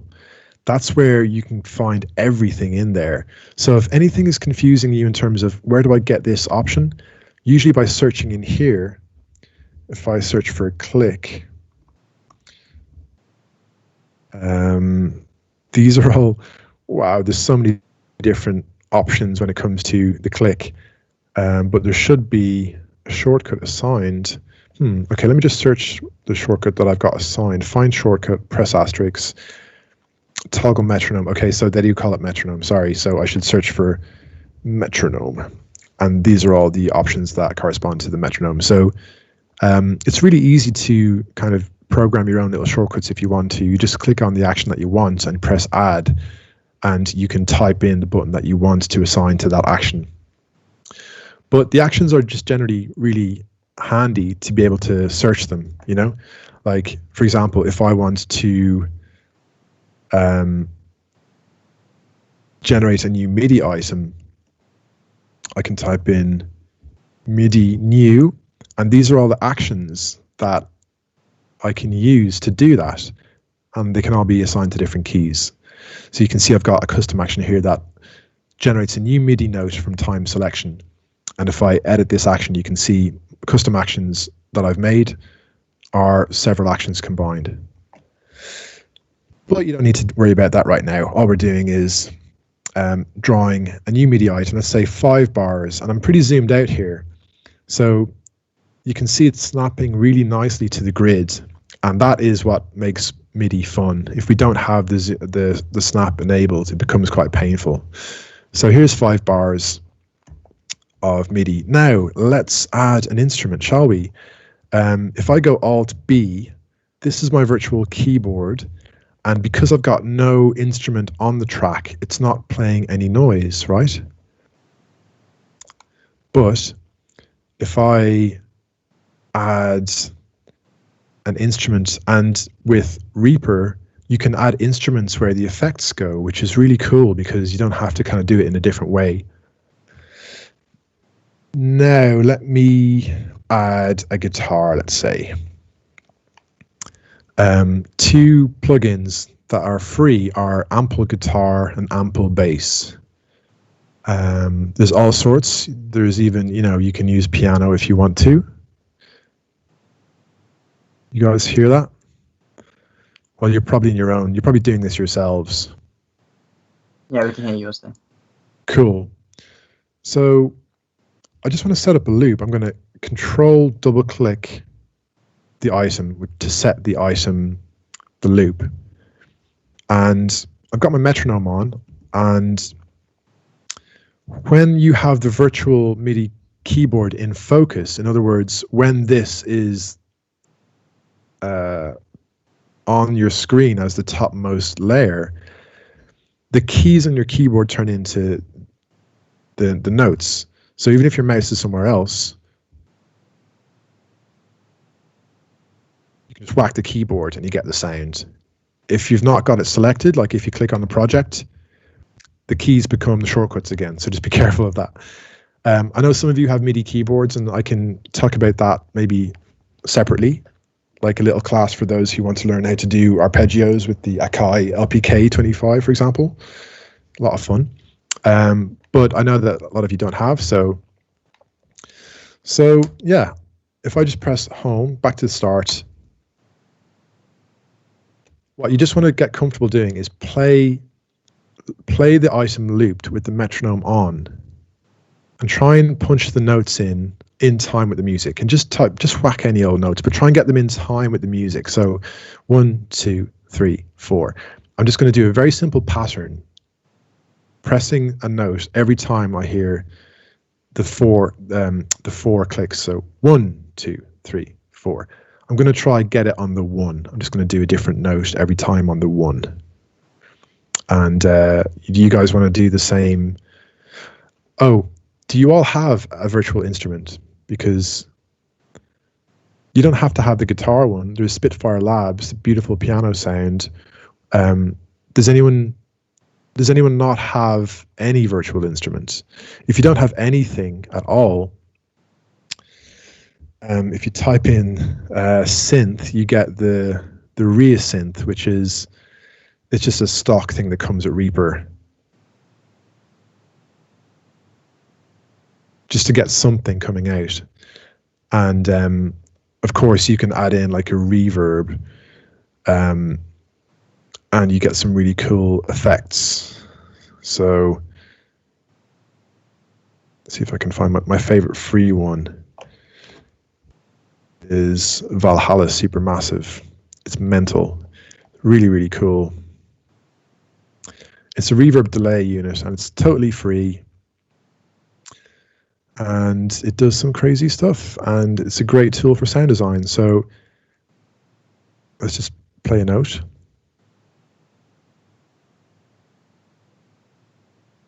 Okay, so plugins make MIDI fun. It's not necessarily how you do it. It's more the plugins and playing around.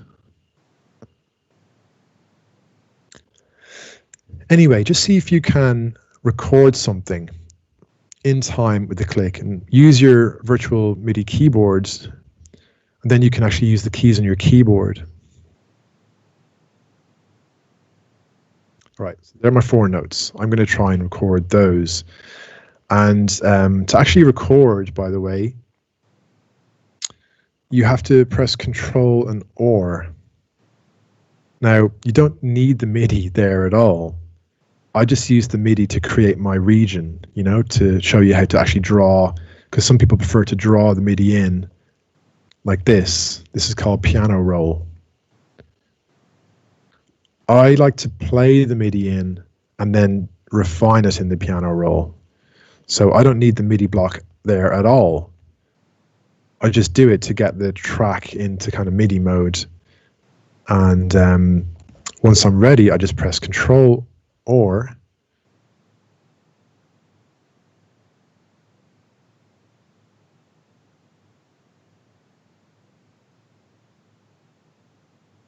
gonna wait for the 1.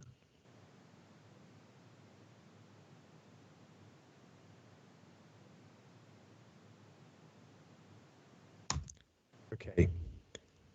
Now you guys can have a go at that right now if you like, or you can just follow along what I've done, because you might not have any free instrument plugins that are kind of nice to hear. You might only have the synth that comes with Reaper. But when you do recordings, you get these little take lanes. So Reaper actually keeps every take that you do. And the one on the bottom is the one that you should hear when you play it back.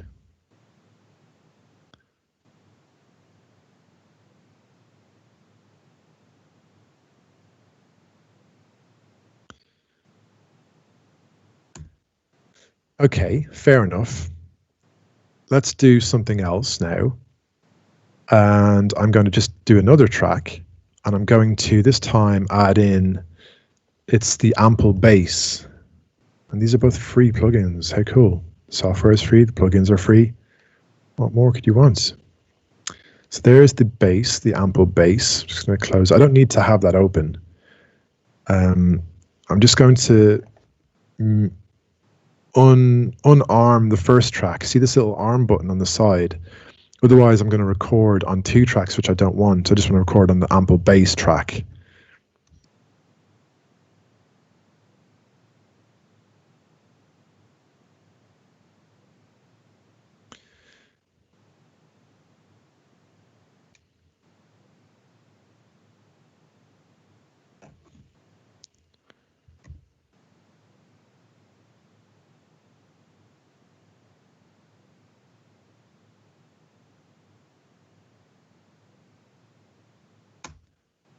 Okay, so I've just recorded a little ditty, as they say. A little ditty. And it's a bit weird the way that Reaper kind of, it does these takes, right? So if you've got a bit of overlapping, you might see what I'm seeing here, which is you've got a bit of a previous take kind of underneath. So you can get rid of these by just hovering the mouse over and pressing delete. So I've gotten rid of the old takes.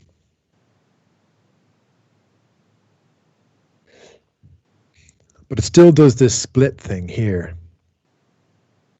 So I can glue these together if I just shift select them. And if you're ever unsure of a shortcut, well, check the shortcut guide for a start. That's probably, like, that's the way that I want you to work, because that's a real cultivated list of shortcuts that I've put together for you guys. And you know, that's the best kind of whittled down list of shortcuts that you can look at, and I've got the glue control in there. But another way of doing it, like I say, is searching the action. So if I go glue items, I've got it assigned to Control Alt G, which is Alt General and G on Windows. But you can have it assigned to something else.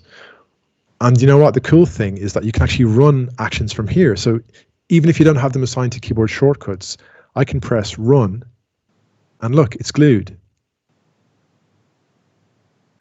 So I've got a little lame little ditty here. That's all I need to start designing.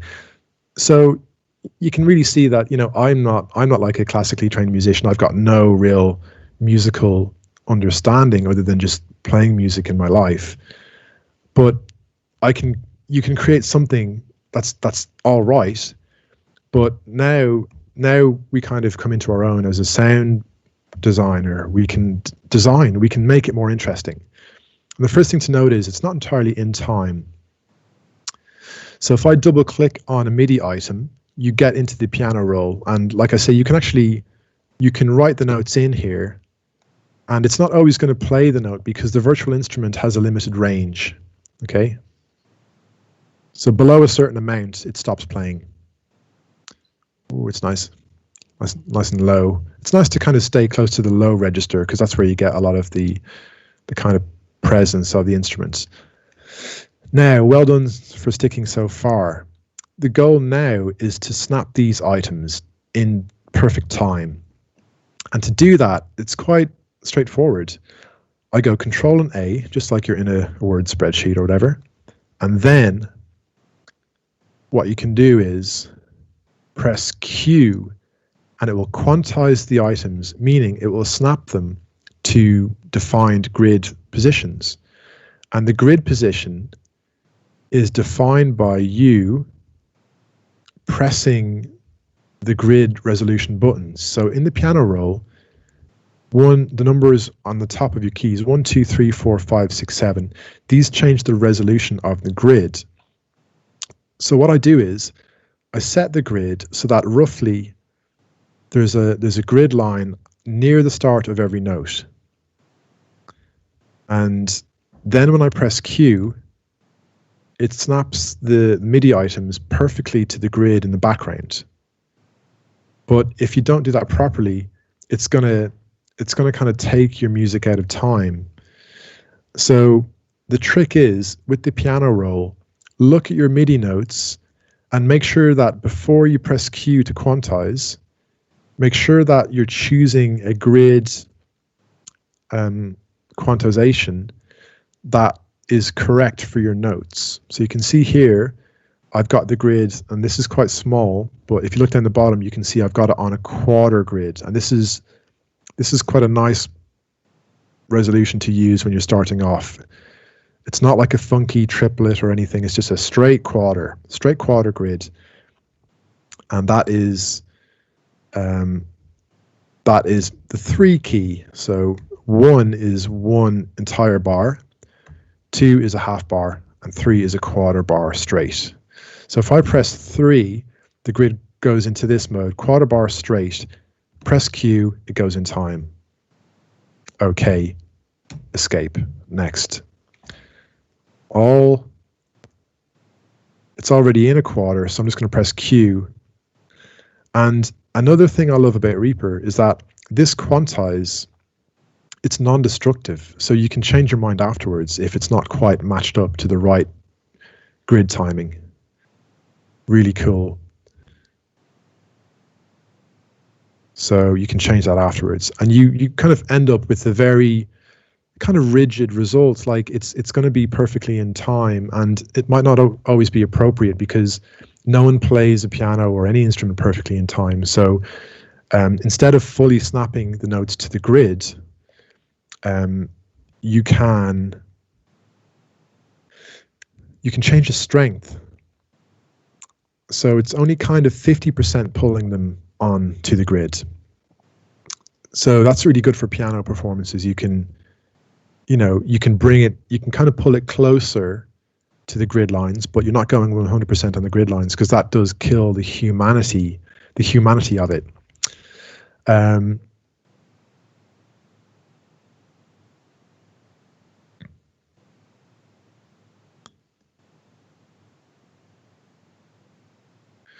Now, because I used the virtual keyboard, my performance is quite clunky and binary.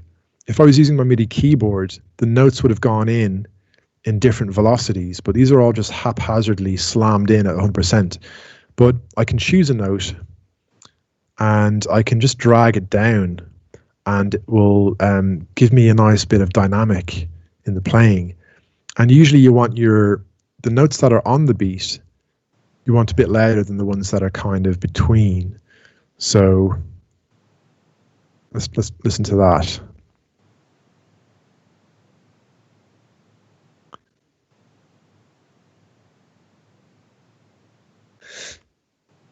I've got a kind of double note thing going on here, so I can just select it and press delete. And then if I select the other two and I press the L key for legato, it fills the gap. That's what legato is, just fills the gap. And this one quieter. So now I've got a performance that's in time. It's not entirely interesting. So just to kind of finish off, I just want to maybe show you how to make it more interesting. Well, let's listen to the guitar first. Again, it's just too loud. Like, you can hear the plugin is going to like 100% volume, so it's giving you this like slap effect, and it's not what I want. I want a more delicate performance. So this is where the fun of messing with effects really comes into its own, and this is the best way to learn effects. It's through experimentation and you having fun. It's not always through, learning for a particular reason. That's a part of it, but a large part of learning stuff is experimental learning. It's just fun, messing with stuff.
So the difference between the sound before and after I've messed with it and applied these effects is huge.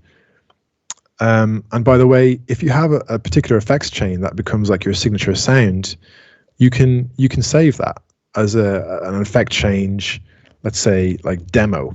And then so now this effect chain, like I can have a completely different effect chain going on, but I can always recall it by loading up demo, and you can see I've got some different effects chains. I've got one for feedback because I like to play with feedback and that sort of thing. So we've messed it up with effects, and again, this is a great way to learn about what EQ is. Like if I have a little play with the EQ,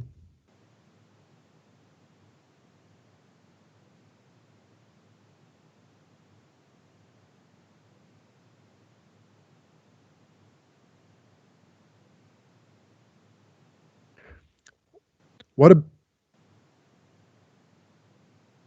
about some pitch shifting? Let's go for pitch, repitch. Let's have an octave up. Just for fun, why not?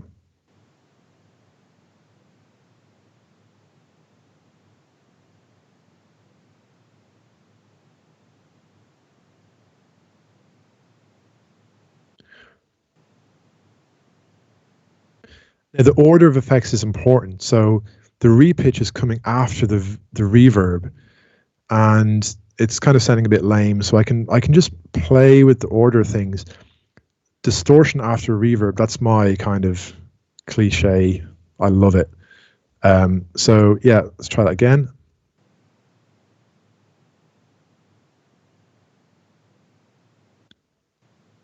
Oh, like that. Not bad, eh?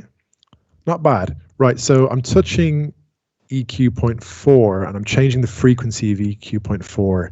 So that's the last touch parameter. That means when I do control right, the last touch parameter goes to an automation envelope, right? And now I can do something super cool. Like if I select that region, there's a tool here, and this is really just a cherry at the end of the class, is I can do an LFO on the envelope, and I have to select the envelope first, and then it does this. Is it going to work?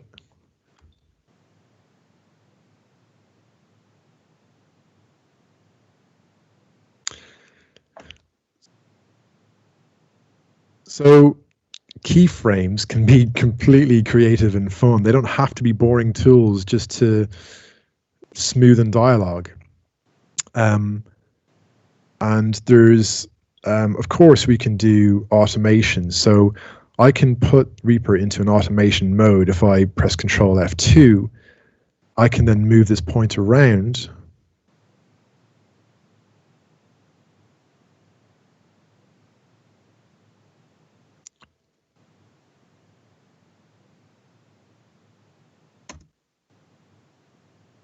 And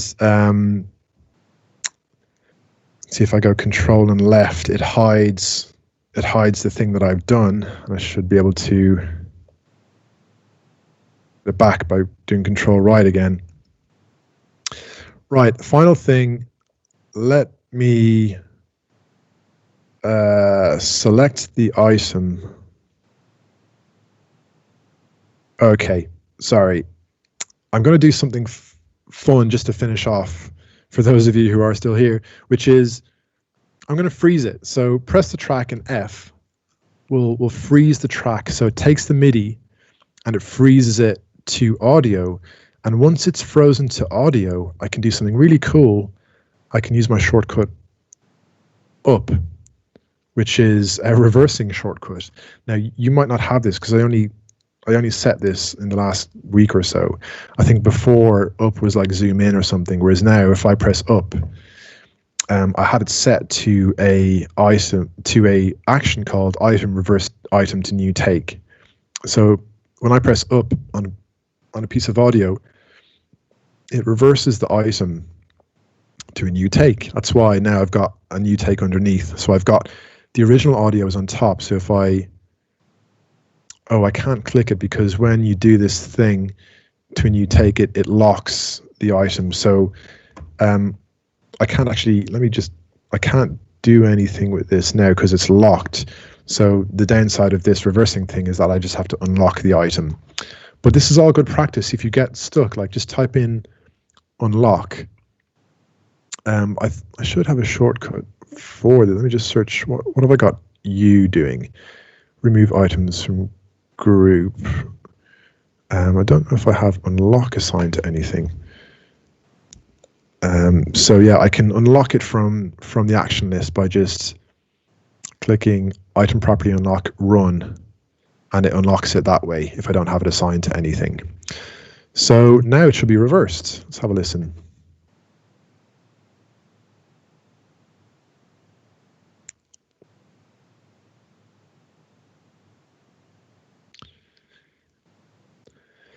Yeah, it's reversed, but actually I want to reverse the bass because it's much more interesting. So let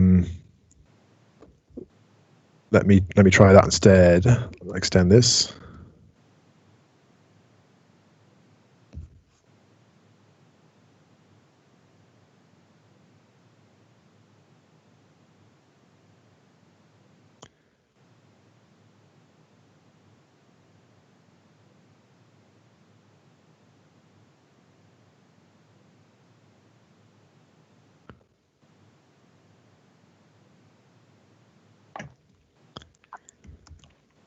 That's pretty much it. I've taken up, too much of your time today, so I think that's probably enough. But it's just something to remind you that it's a really fun process to play with sound, to make music, make tones, distortion, reverb. They're tools for experimentation. So I would urge you all just to get a few virtual instruments, and like that. I might use that little thing for something. I don't know. It's just nice to be able to have like a framework whereby you can come up with your own sound. That makes you a sound designer. You're able to come up with something from nothing, or just with your production sound, like we saw in the Revenant trailer, just using the production sound, that became part of that music. The breath of the actor, the sound of the bear roaring, that became the soundtrack. So does anyone need any help getting some free plugins, like getting a couple of tools? It's not about plugins. It's using. I'm using one of the Spitfire audio things at the moment, and it's just recording that. I can't work out how to do it, so it just doesn't seem to let me. Okay, so just to maybe have a guess at what's going on there, which is, let me just mute these tracks. So I've got a new track. I'll just make a MIDI item, and you want to play it in. Is that right? You want? Yeah. I mean, I've got a MIDI keyboard. I'm happy to share my screen if that helps. But yeah, if you've got a MIDI keyboard, it's important to just double check in. Yeah, no, it's here. Like I can play it all in, and I can hear it. Cool. But then it's just recording that what I'm playing. Yeah, why don't you show us if that's okay? I'm just going to stop sharing. I mean, you have to forgive my not very good piano skills, but no, it's okay. I mean, like I say, you don't need to be Mozart here. Can you see that? Oh, there's Labs. Yeah, Whirly. There we go. Yeah, just like I'm just trying to record that kind of stuff just into here, but so I've got it all coming up here, but then what's the next thing to do? Yeah, so a good thing to do first of all is to just press on the keys with the mouse and make sure that the plugin is generating noise and you can hear that on your end. Yeah. Yeah, I can hear that. Can you not hear the sound? No, we're not getting your sound, but it's okay. I can see, and we can figure it out anyways. So try and get it so you can. Oh, there we go. Include sound. So your keyboard. Oh yeah, nice. Okay, so you've got you've got your. So is that working for you now? Yeah, I mean it works. It's just recording it, so then I can. Yeah, so if you do the shortcut Control or, and you can Control have a what? Sorry. Control or. Oh, control. Yeah. Yeah. Okay. That should. Oh right. Okay. Cool. Oh, it works. Awesome.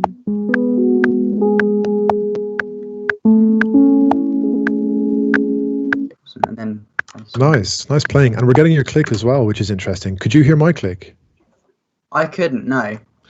We're getting yours because maybe it's to do with the way the click is coming through Teams for some reason, whereas it's not broadcasting through Listen to. Interesting. When you're done your sound thing, yeah. I mean it works though. That's nice one, Christian. Sounds good. That's just the first 4 chords I can come up with. No, nice one.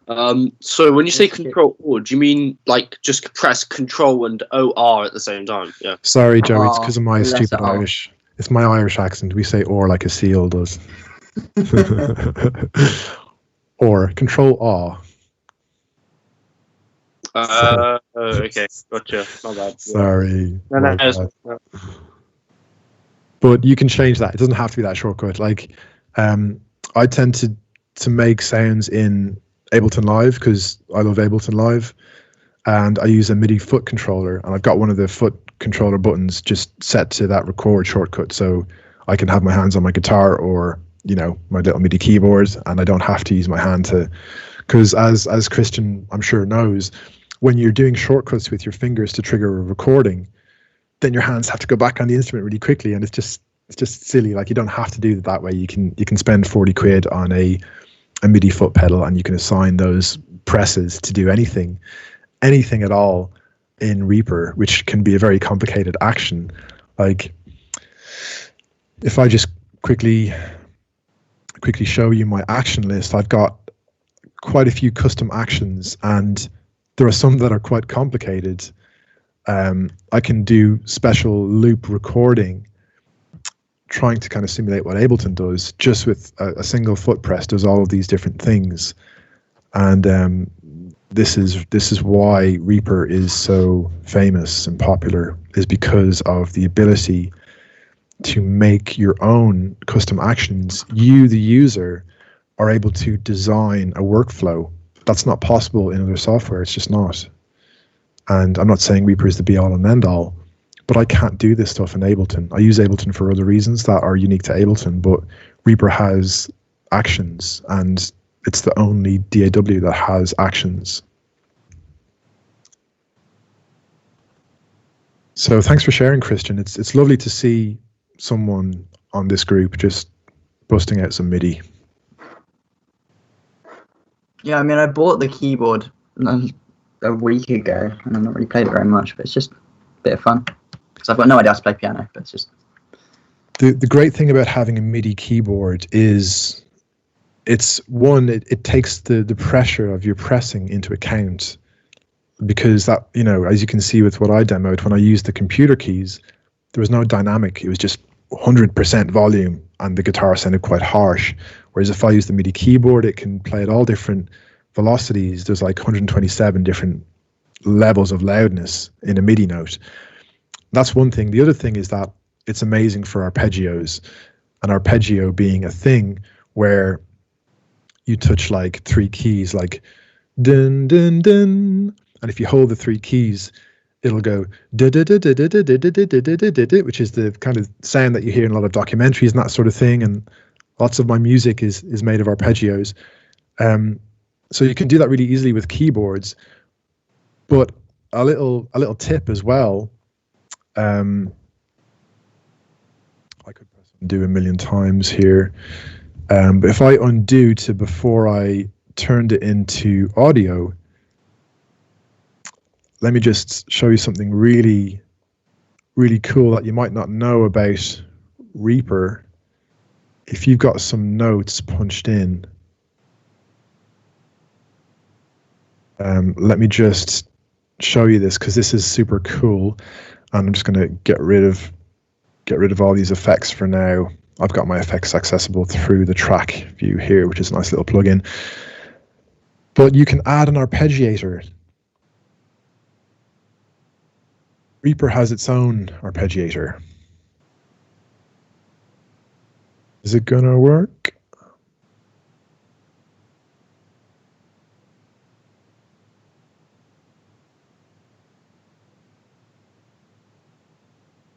Oh, I need to put it before the virtual instrument.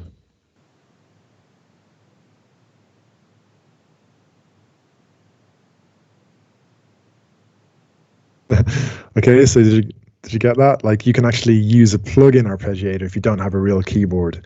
But the ability to have the arpeggiator on the keyboard means your notes are going in, like you're getting multiple notes going into the piano roll, and you're not having to kind of like fudge that afterwards. So really nice. Just a little Akai, like, you know, if you're in any way considering doing a bit of MIDI at any stage, just get one of these. They're great. You can't go wrong with these Akai LPK. They're not that expensive, maybe 30 quid or something. Well worth investing in one of these. I would just say, like, this is probably the single most useful thing to have, other than an audio interface and the set of headphones or speakers.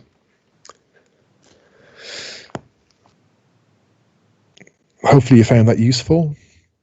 If anyone's got any particular questions, like what sort of instruments should I use for this piece of work? Well, that's really interesting, because you want to make sure that you're using the right instruments for the piece that you're working on, so that there's a relevance. You know, you don't want to be using an acoustic guitar for like the Westworld scoring footage.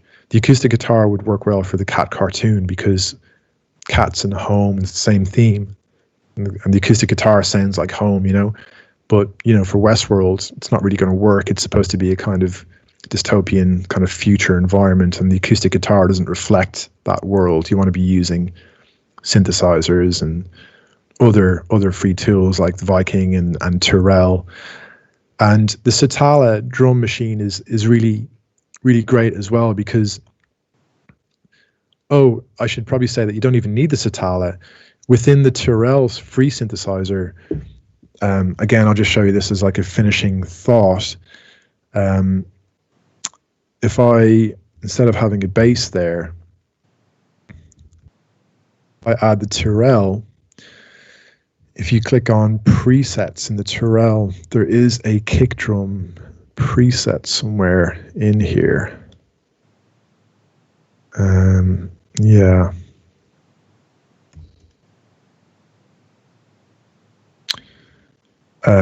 Oh yeah, this kind of went a bit crazy because it's added on lots of different MIDI channels, but whoops. Yeah, you can do all sorts of crazy things, but essentially the kick drum, whoa, where's that gone?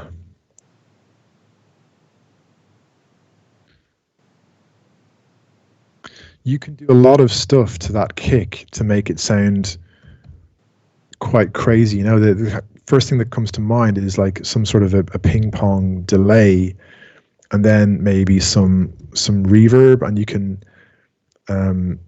you know, you can distort that as well. You can have a little bit of distortion on there.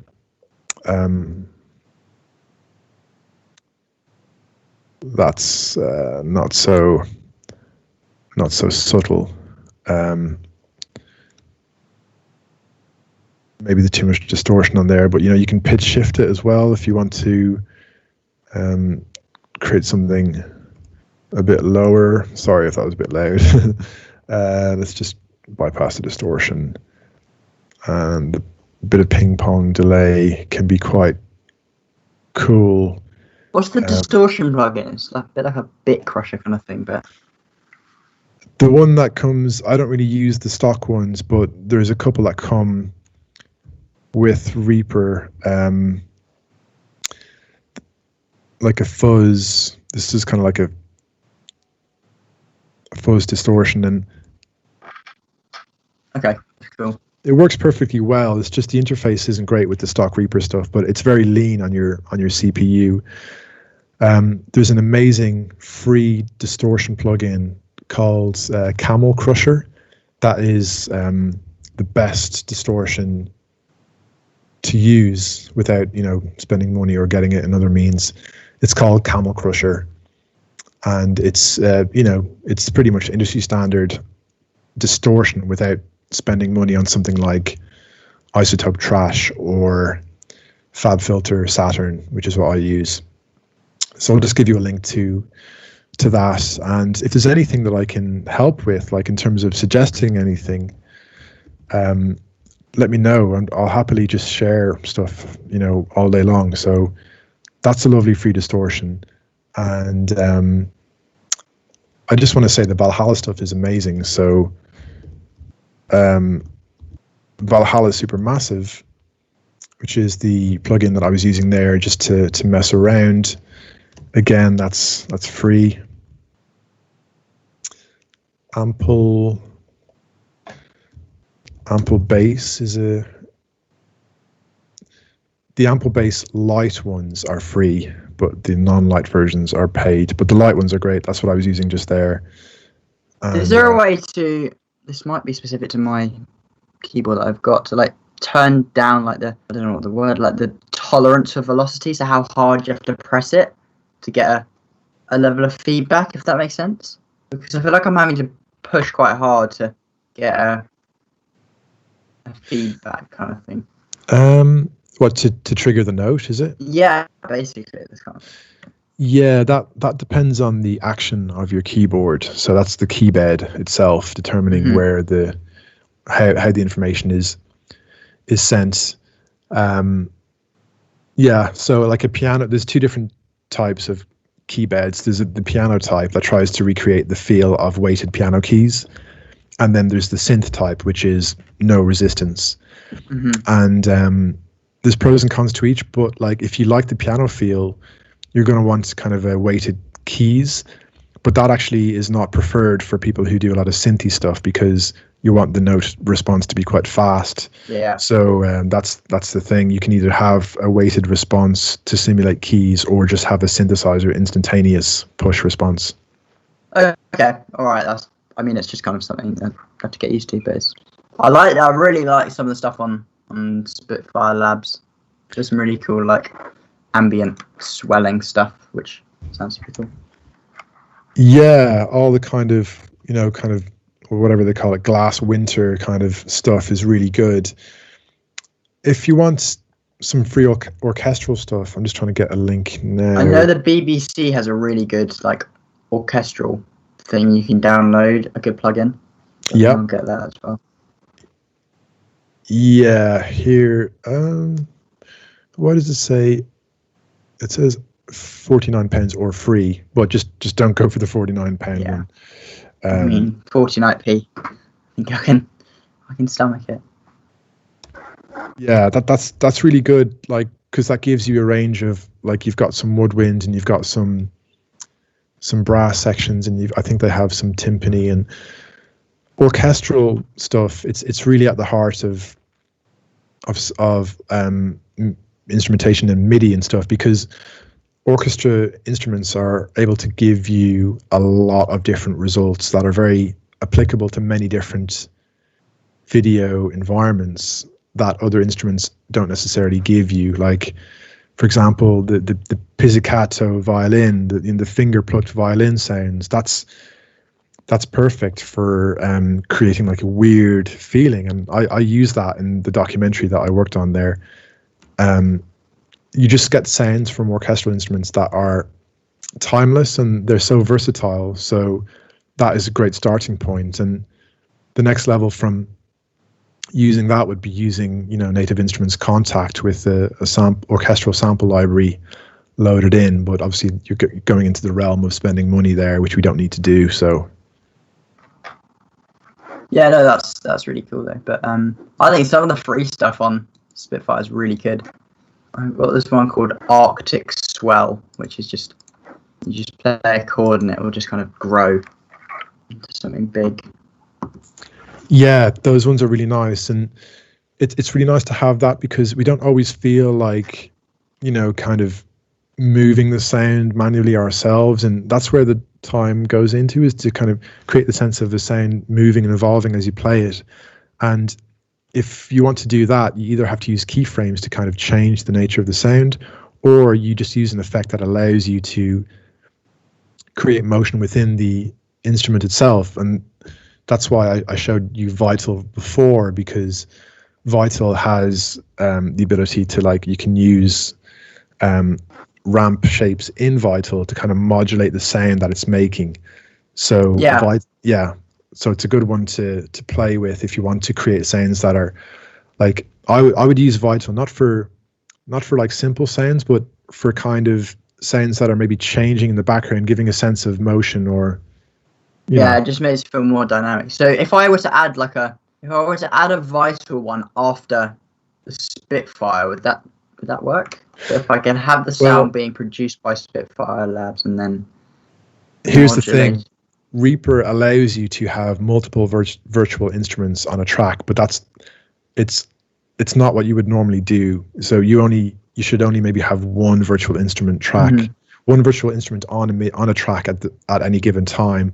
But the nice thing about Reaper allowing multiple is that you can just turn them on and off, and you can maybe decide which one you want compared to another one. You can use it for comparing, but you shouldn't have more than one on at the same time. Yeah, okay, that makes sense. Yeah, okay, that's super cool. I'm just going to play around with that then. Cool. Yeah, well, I hope... I don't know if I will stick with the Westworld one, though, just because it sounds like quite a lot of musical talent is needed, and I'm not sure if I've... Well, it's not necessarily musical talent, but I would just say go on YouTube and just search for Westworld scoring competition, and you'll see the kind of results that people have submitted. Some of them aren't amazing, but some are obviously incredible.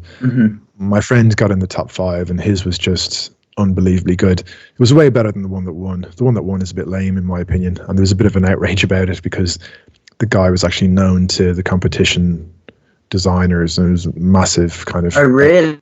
Yeah, it was all massive outrage. It really pissed off many people. But my friend Casper from Poland got in the top 5, and his is just breathtakingly good. And the thing with it, it's not necessarily the case that you need to be really musical to do it. It's just that it's a lot of, it's like whatever 5-6 minutes of pretty much pure composition. So you need to have a real sense of fluidity and motion, and it kind of means just having a lot of like having 10 to 15 different regions that all have different kind of energies and flavors in them, but it working as a cohesive piece. I'm happy to share my attempt to do it with you. I'll drop it in the chat now. Yeah, that'd be really cool. And you know what one person thinks is great isn't always what someone else does, but the point is, if you can do something that really serves the theme and the piece, and I kind of went for a kind of digital, kind of futuristic sound that I wanted it to have some sort of a resemblance of a kind of digital future world. But the one that won was like a chip tune kind of piss taking thing. Oh, really? Really giving it a whole kind of jokey feel, and so many people just hated that. They just thought it was just not appropriate, and I have to agree with that. I didn't think that the winning result was really matching very well to the world that you were seeing, nor did I feel it offered a good counterpoint. It just cheapened the whole show for me. But that's just my opinion, and you know, whatever. The version that actually aired on TV was like Rise of the Valkyries, you know, which is okay, yeah, gives it a bit of counterpoint. I understand, but it's, for me, it was lazy. It's not modern. It's not really where the visuals are. And yeah, I was disappointed with both the competition winning choice and what they actually aired on TV. Yeah. So I just tried to do something that I felt resembled what I wanted to hear and see. And the thing about it is that the tension is building and building, and you don't want to like explode the tension early on. You want to try and keep it building for, you know, towards the end. You don't want to like drop all the big timpani, bum bum bum, yeah, kind of big strings. You don't want to just drop all that. It, you know, like a lot of people just dropped loads of strings and timpani all over it, and I just put a bit of that at a certain point. I didn't want to just use that as my default approach. I did put a bit of it in there at a certain point where the tension escalates, but I very much went for a kind of digital, clean, modern approach. More subtlety there. But yeah, it's all a subtle game. But that's why I came up with this marking criteria, is because it's not about whether or not someone thinks the score, the musical notation is any good. It's more about whether or not it's full frequency, it serves the story, and it complements the overall package of the narrative, really. So yeah, I mean, that's super interesting. But yeah, I mean, I'll have a look at the previous submissions and then decide if I think I'm up to it. Yeah, because I don't want you to, like, by all means I want people to do what they want to, but I also don't want you to have to spend a lot of time like getting VST plugins sorted out, and like all that sort of stuff maybe comes with that more compositional requirement. So I'll just leave it up to you. Like just do whatever you feel would be beneficial for you to have under your belt, like going forward in terms of that kind of skill set, that kind of dabbling. Yeah. Okay, that's all good then. Thank you very much for today. Okay, nice one, guys. I'll leave it to it. And as usual, please don't be strangers. Ask me stuff. There's so many things that you could ask me, and I will absolutely spend the time with you figuring stuff out. So have fun with Reaper. Put a bit of time in and play with it a bit. And yeah, you're welcome to go. I'll stay if you've got any questions, but you're welcome to go. Cool. Thank you very much. See you next week. Thank you very much. Nice one, guys. Matt, sorry, I was just going to say, sorry I didn't let you know earlier, I'll be doing the experimental short film. Cool, nice one. Just to let you know, yeah. Okay, well, at the moment, you're the only one who's chosen that, so do come to me with questions and stuff, because there's going to be no one else to bounce ideas and questions off other than me. So unless someone else takes it, then yeah, would that be using that film and then doing our own sound to it, or just making the audio like a radio drama kind of thing? Or yeah, so I've basically in the zip file that I will share with you, or you can get from the sound effects server space on Editor Online if the OneDrive link doesn't work. In that file, there's the video that has, I think I've put like some guide audio burnt into the video, but then I've given you the dialogue separately in a stereo file. So you might need to do that thing that I was showing earlier on, where you split the left and right sides using the plus and minus numpad key shortcuts. And essentially you're going to have to just create new tracks for each scene and new subtracks for each speaker within each scene. It just really helps you stay organized. And all the sounds that I've given you there, like pretty much most of the sounds on the screen I've given you, but there are things that are purposely not given you because I'd like you to go off and source or just copy and paste a sound and try and reinvent it somehow by pitch shifting or reversing or whatever. So I've given you what I think is all the core sounds that you need, but I've also not given you some other ones to try and make you think about how you might put in your own sounds, because I wanted to give that freedom, but I didn't want it to be entirely open because there's too many sounds. So I have given you a lot of the kind of basic things that you're seeing on the screen. So yeah, it's a combination, if that makes sense. You will need to go and get sound effects like everyone else will in their projects. So it's not like that's any harder in that regard. It's just with that particular project, there are different scenes, and it's just a case of making each scene as immersive as you can. And the opening scene is a classic example. I can give you a link. I will do now of how I designed. I can just show you what I did for the opening. I can just give you a link to my work for the whole piece. On the email. What was that? Sorry? I watched the video on the email, like the tester. So the video on the email, just so that you're aware, is just a very rough, like stripped back guide, just like what you would get from the picture edit. It's not a finished version, but if you want, I can actually share with you the finished version so that you can kind of help.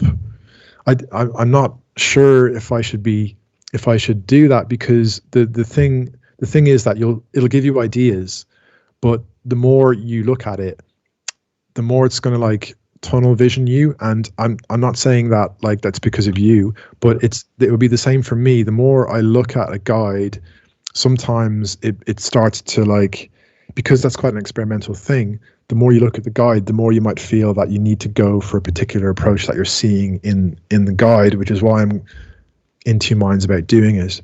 I think the best thing to do, if I give you a link, only watch it once and just make notes and just don't watch it again, because if you keep watching it. I know what you mean.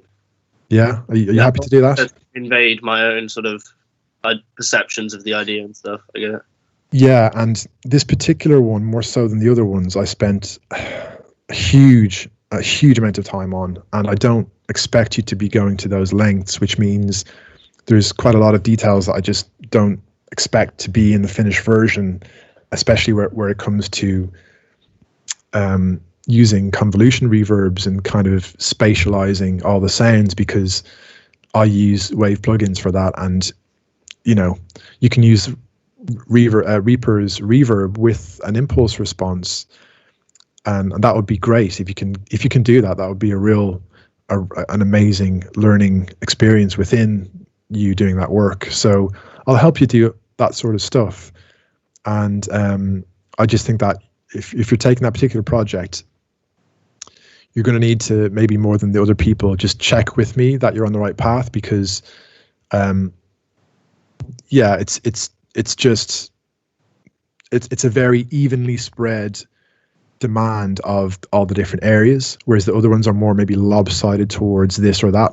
The body experimental project is across the board. It's not like disproportionately difficult in one area. It's just that it's more evenly spread out in the different areas, if that makes sense. Yeah, gotcha. I understand. So yeah, let me get you a link, and honestly, try not to watch it more than once, because I will do. Yeah. In a second.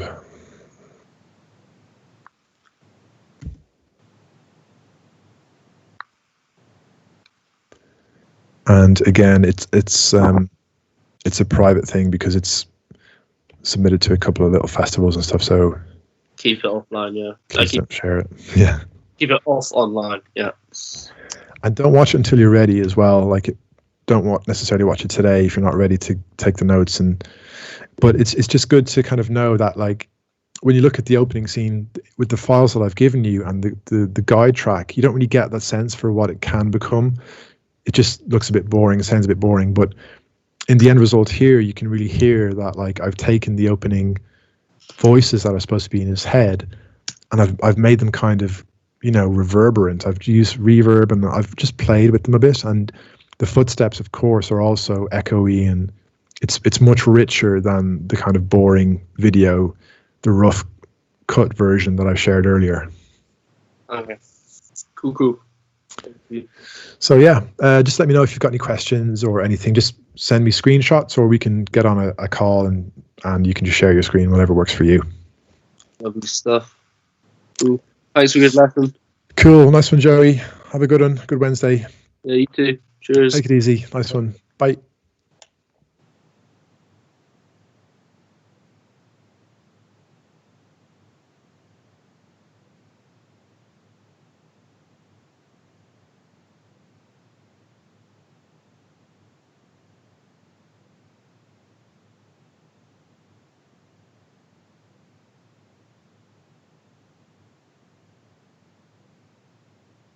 you